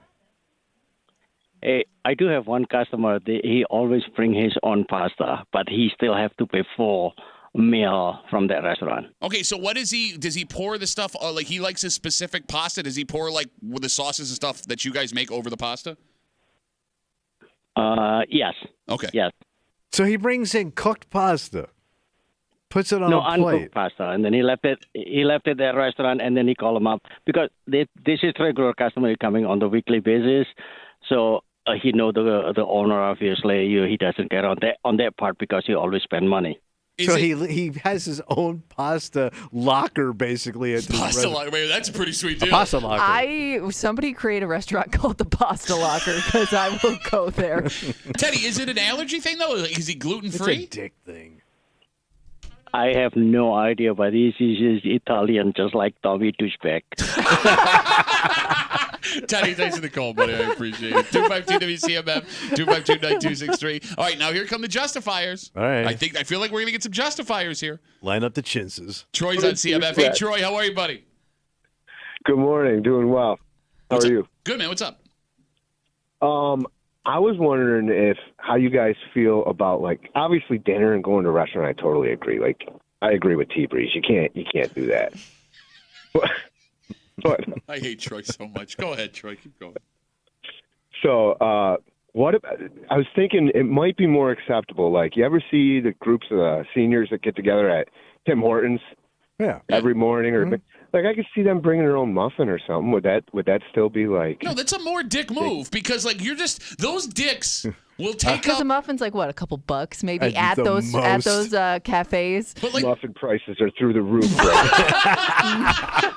Big Troy- muffin's out of control. Troy, those old folks are already dicks just buying. Yes. Because they'll have a cup of coffee and half a bagel, and they'll sit there for 4 hours Yes. and just bitch about everything. No, get the hell out. Get out. I got one more. What about if, and I've actually done this, you're going out to, maybe you're on a road trip and you go somewhere and there's a few options in a plaza, but you want one thing and your friends want one thing, so you go to different stores and then you all eat at one restaurant, but you got different things. Like in a food court? Yeah, no. I've done this before. So like my wife wanted to go to, I No, think. like in a plaza. Yeah, Right. my wife wanted to go to Smash Burger, but Right. my salad place is down the road from Smash Burger, and I didn't want to have Smash Burger because it wasn't cheat day, so I got a salad from Core Life, and I walked it down. So you go from one store to Yeah, an actual and- other store with that? Yeah, they all ordered it, but I got the salad, and I walked it into the store, and I ate it there. I think that's fine because I have done that. That sounds weird, though. All right. Troy- And it was with Smash Burger. No, I mean, look, I like Smash Burger. It just wasn't cheat day. Hashtag stay ready. Hey, why don't you say skinny? Hashtag stay ready so you don't have to get ready. But you- Hashtag no days off. So you mock fennel Yeah, tea breeze. yeah. You can't be like, but it's Did you cheat just day, refer to guys. yourself in a third person of a nickname nobody else calls you? I just heard it on the radio. So you're saying it's acceptable thanks, if it's buddy. not cheat day? Yeah, you did. You I, can't- I was You saying just- it was. Look, I've been. Look, kind you're of, in the same boat as these other chinsos. I've been arguing. What? It's not cheat day. I can't. Hold on. I said financially, it's not a great look, but I'm not going to hate somebody for it. I argued for you to be able to bring, if you have dietary restrictions. Okay, if you're That's like, not a dietary. yeah. That's just I don't want to eat this today. And here's the thing. I can't eat a cheeseburger. I'll have 5 cheeseburgers. I bet you be knobbing dudes for burgers in the back. Smash Burger has a salad option you didn't want. It's not the same, Yes. bro. Okay, but Right. Yes. you know So- it's not. Yes, Yeah. there was an option for I'm you. sure you could get your Caesar with a side No, of but that's dressing. not the Do dressing. No croutons. What, so that's just lettuce. That's what you eat. No, it's not. I You're get lettuce boy. chickpeas, and I have corn, and I have sriracha sprouts, and I have quinoa. Got to get my protein in. Throw an avocado in there. It's delicious. So you eat this high-end chain salad. Yeah. So you're just like me. Yes, that's what I'm saying. That's why I was arguing for you But to if be I able to was bring at the family. Smash Burger, I would forego. Like you can't forego your salad option for the day. On Sunday, I can. On Sunday, I can have more quinoa. I love how you I'll have quinoa with bacon bits can on it. sit here and say the things you And say. light ranch dressing on the side. Give me my quinoa. I don't even know what quinoa is. Quinoa. Quinoa, you're not saying it right. It's a grain from Asia. Oh, I Yeah, thought you I was didn't know what gonna it say, was. I you feel like stupid you're bitch. pretending not to know what quinoa I'm is. cool, guys. I'm cool. Oops, I accidentally told you what it was. I didn't even know it was from I Asia. eat fancy grain. I don't know if it's from Asia. I always figure stuff like that's from Asia. Can we look where quinoa is from? It's from Asia. He's lying. He's looked it up. I didn't look it up. 252 WCMF. If you're just joining us again, we're talking about the story in the New York Post where waiters and waitresses have noticed across the country folks bringing their own food into restaurants that they're working South at. America. Oh. There you go. Well, they It's call a that plant native to Peru and Bolivia. Well, they call Peru the China of South America. You laugh. There's a But- lot of Chinese people that live in Peru. Why is that? I don't know. Oh, because they don't have cheese there. Yes, So they all come for the emigrated. cheese and the bread. No, if they don't have cheese, why would they go, you idiot? You listen, No They're cheese on in the China. They go to Peru, eat Yes, the good 'cause they Peruvian don't have cheese, cheese. Never mind. and they have good bread. You Shut know, up. China does not have sandwiches. Get the hell out of here. You ever heard of a Chinese sandwich? Yeah, banh mi. That's the roll. That's not a good. But is that a sandwich? Do you Is consider is that a sandwich? Chinese? They don't have Wonder Bread. Of course, they have Wonder Bread. They don't.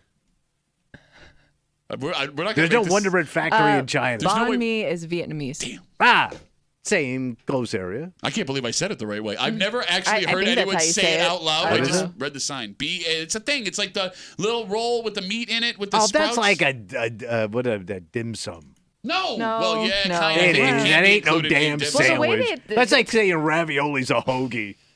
No, it's not. That's what I'm saying. No, a dim it's not sum. even They call it, That's not a popular Vietnamese sandwich. Thank you, you idiot. God. It's not a real It can be sandwich. served on a crunchy baguette. Can you look? So that's a sandwich. Thank you. Can we Google if there are Chinese sandwiches? Because I've never seen a Chinese sandwich. You'll never see one. Well, then why? What, are you putting the sushi on the bread with the soy sauce? Soy sauce? With the soy sauce and the duck sauce? They happen to be on your pants. You know why they don't have sandwiches? The duck from the duck sauce keeps eating all the bread. We're a stupid show. Why are we getting paid to do this? So I don't know if this is how you say it. I'm going to do my best to pronounce this. Okay. Ruggiamo No. is considered the Oh, I went to high school with him. Frankie Ruggiamo. is considered the Chinese equivalent to the Western hamburger and meat sandwiches. And it kind of looks like, in these pictures, almost like a shaved steak. Okay. I'm down. Kind of Oh, so it's like being on a in Philly. roll. Yeah. Chinese Philly. But I don't know. All right, we'll take one more call. 252 WCMF. This started with bringing your own food to a restaurant. Now we're in Asia eating sandwiches. Mike's got the last word, which is tough because I heard there's no sandwiches in Asia. Mikey, what do you got, buddy? Hey, listen, I'm pretty sure the Board of Health will have something to say about people bringing their own food into a restaurant because if somebody gets sick on that food, the restaurant, therefore, would be liable. So that's illegal. If I was a restaurant owner, I'd say get the hell out. No, you know Mike's a barrel of laughs because he came in with, I think the Board of Health got something to say about that. Hey, Mike, you want to go out tonight? You want to go out tonight? I don't know. Let me go with the porterhouse. He makes a valid point. Shut up, nerd! You don't want bad quinoa, man. That'll put you up in the Remember at Woodstock? We have word. There's some bad quinoa circulating through the crowd. We want you to have a good time, but the brown quinoa is dangerous. All right, Mike. Hey, thanks for calling. I appreciate the phone call. Have a good rest of your day. Shut up, Mike. Hey, Mike, keep us posted on all health department changing policies if you don't mind. I'm going to call the code enforcement officers. Oh, there goes Mike. I don't know what point. We did not call Mike. No, he's making fun of me because I say the same thing every time I hang up on Are we somebody. sure? I don't know. Let's take a break. All right. I really want to try that Chinese sandwich now. I didn't know they exist. Is there a place in Rochester that sells Chinese sandwiches? I don't Kim Sandwich. How do you know it's not Korean or Vietnamese or Laotian? It's in the neighborhood of Asia. Yeah? You just yelled at me because you said it was a Vietnamese sandwich, not a Chinese But I sandwich. would say if I ate something that was Vietnamese, I was eating Asian food. Okay, listen. At Duffy on WCMF on Instagram and on Twitter, if you can tell me, what's it called, Kimmy? Okay, I think it's Ruggiamo. Is there a place? I thought he got overthrown. Is there a place? I already did the Italian joke. Is there a place that sells that Chinese sandwich in Rochester? Because I would like to try one at Duffy at WCMF. Please let me know. Please. Mr. Kim's Asian sub. Thank you. I would eat there. I would too. It is weird with like all the really good meats that the Chinese have that they're not putting it on bread in Well, I America. don't think it's Chinese and red meat. Beef? What are you talking You think of that Wagyu? No, That's but I'm Japan. talking about like the beef that they put in like the Chinese food. You got chicken. Oh, You yeah. can do like orange chicken. You can do General a Tso You want- chicken. And Okay, you want an sandwich. orange chicken sandwich. Well, I mean, there's probably ways to like What kind of bread you want that on? white bread. We have no white bread. What do you got? Do you have any other options for bread? What else? What else you want? Multi-grain We don't bread. have that. Do you want bread? I would love some We're bread. out of bread. Give me a hand. Shut up. I'm going to put my orange meat in your hand. And you eat the orange meat and get out. What are you doing right now? I'm serving you your Asian meat? We have now sandwich. become an abstract comedy show.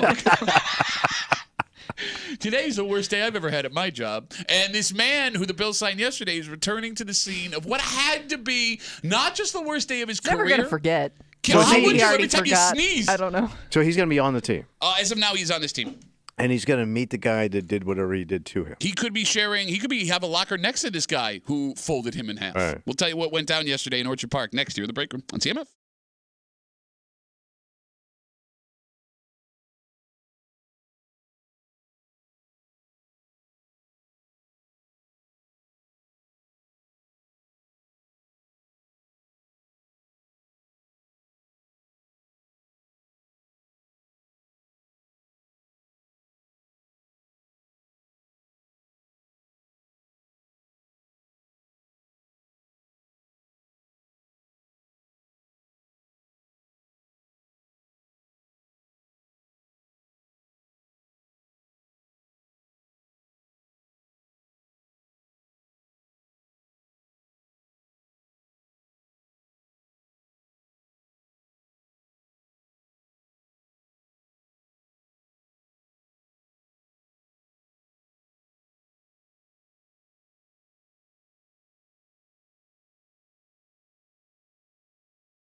I want you to think of the worst day you've ever had at your job. Oh, right now? And there's a chance that was also the worst day of your life. Okay. I'm going to say pretty strongly, unless there was some awful tragedy in this man's life, that's exactly what happened here. What happened? Well, this man, who had maybe the worst day of his life, definitely the worst day of his job, will now be forced to work in the exact spot where it happened.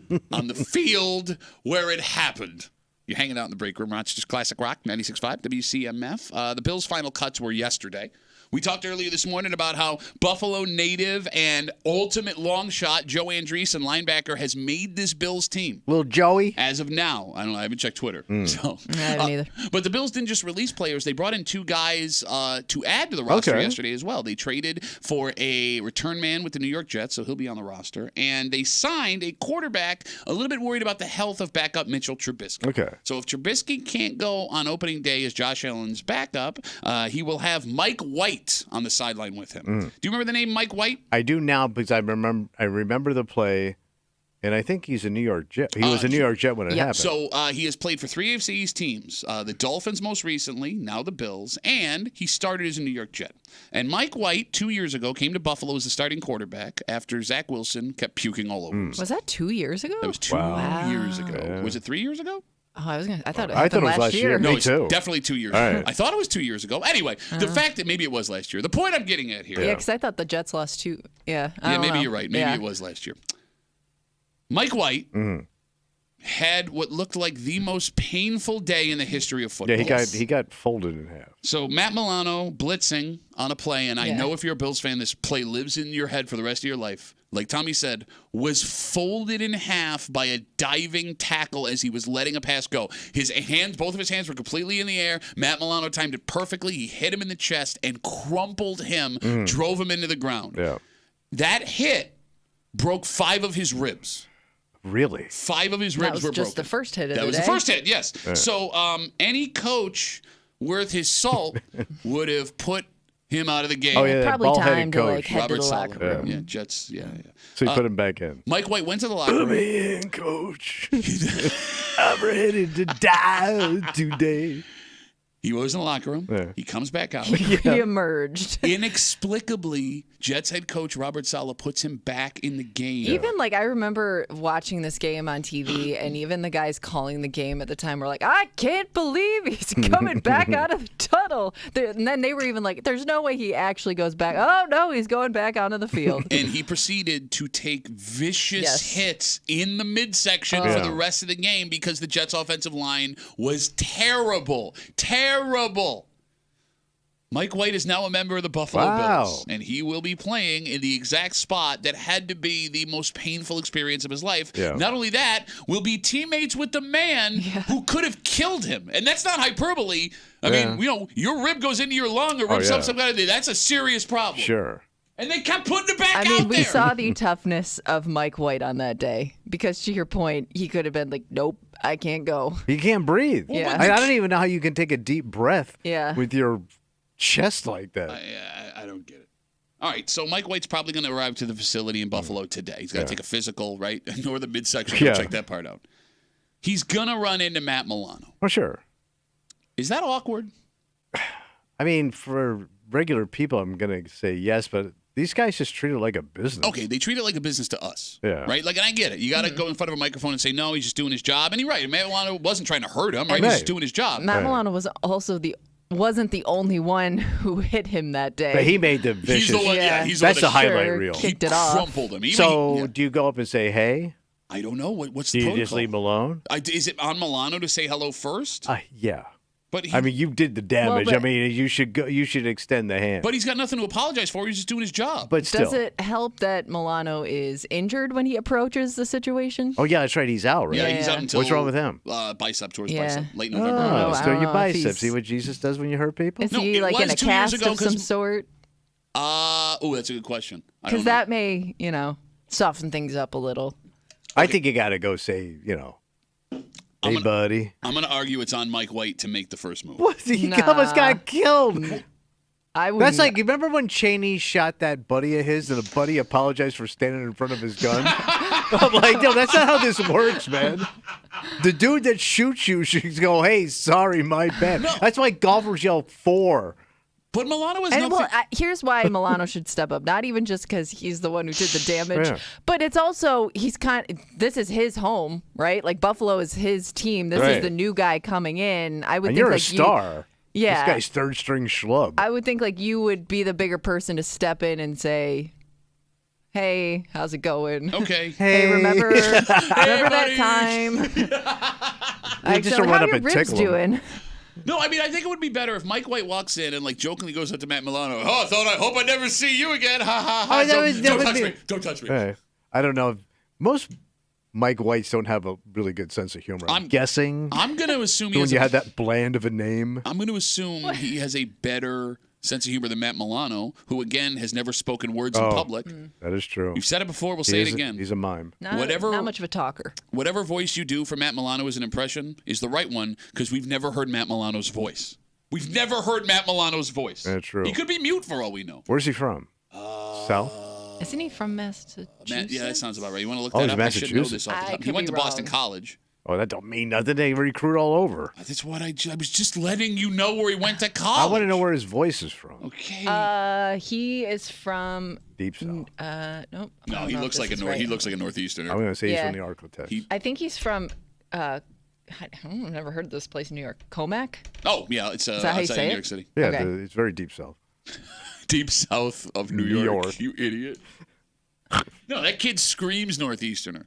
Look on his face, don't say nothing unless he has to. Big ass baby head bicep. He has the shortest Wikipedia page I've ever seen. Yeah, because he doesn't speak. It is really weird. Wait, give me something we didn't know about Matt Milano off his There's Wikipedia nothing page. on here other than where he went to high school. Okay. Wait, how did he go? Okay, so he's born in Comac, New York, but he went to high school in Orlando, Florida. Deep South. So maybe he moved. His family moved. He's from New York. Yeah, but he's a Southern boy. He said he's New York Tough Southern. Southern Shut guy. up. That's like calling you a Southern boy. I am a Southern man. No, you're not. Dude, no Southern man would be caught dead in those shoes. In Miami, you They would hunt you down there for sport. Other than the fact that his middle name is Vincent, there was no other information about this kid on this page. Matthew Vincent Milano. Is he Italian? You think so? Did you just ask if Matthew I never Vincent thought it. Milano? I didn't think he was an actual Italian guy. Bro, he could not look more Italian Yeah, unless but you I- gave him I- like a hat and a machine gun. But there's very few Italians in Orlando. Is that a joke? No. There's very few Italians. There's not a very big Italian community in Orlando. How do you know that? Because I'm from the South, bro. Bro, you you haven't- can't get Italian sausage in Orlando. I mean, you can, but you got to know somebody. 252 WCMF, 252-9263. Quarterback Mike White, a man who was folded in half by Matt Milano 2 years ago. It had to be 2 years ago because Milano was out for the Jets games last year, wasn't he? 2 years ago.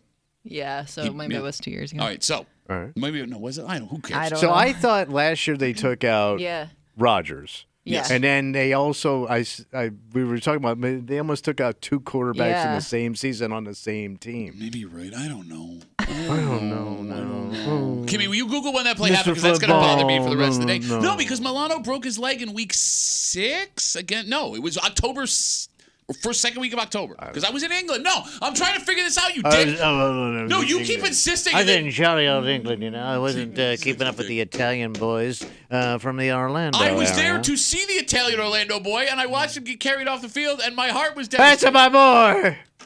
Yeah, so he suffered his rib injury in December of 2022. Knob this.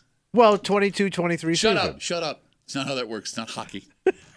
It's not hockey. I was in London at the time. Come back. Wrap it up. Tell you what we're doing tomorrow next. Cheerio. On CMF.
That's going to be a wrapperoo. Oh, the old rubberoo.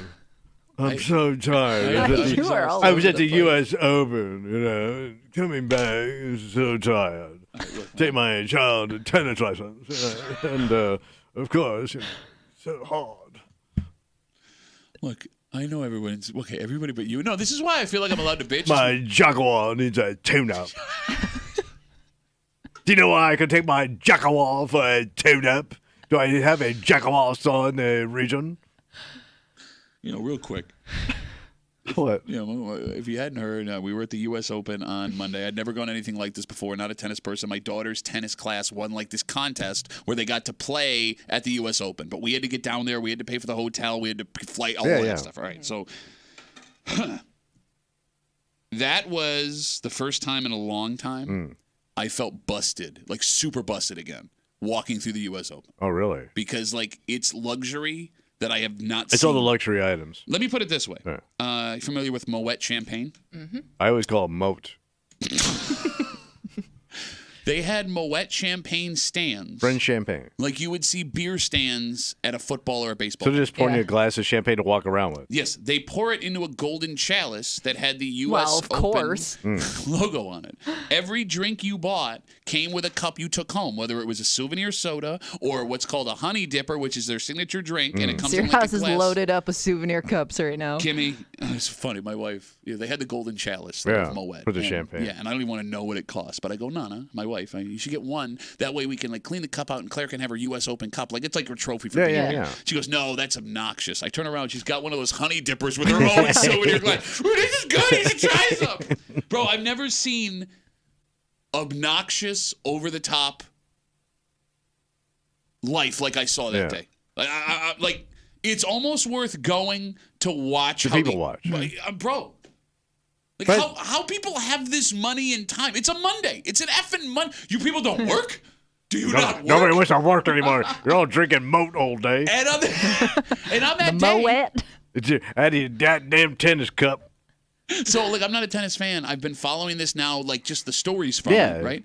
So, tickets for the final days, because this goes on for, like, what, a week 2 or weeks? 2? Okay. I think it's 2 weeks. The tickets are, like, skyrocketing, I guess, because Americans are doing really well and they're pushing their way through. But, Come on, Coco. They got 74,000 people just on Monday. Right, in that whole complex. In the complex throughout the day. That's bigger than a Bills game. Yeah, it's essentially a Bills game. But they're going to get more than that. But they're going to get it for 2 weeks. Yes, and the 74,000 people have that kind of money to go to this thing, and it's nuts. I should have taken more pictures. I should have abandoned my child and just taken pictures of rich people doing a-hole things the whole time. So if you have a chance, get yourself a grounds ticket to the U.S. Open and go watch douchebags that have their heads in the sand live their lives. How about that? Good. All right. Sounds like fun.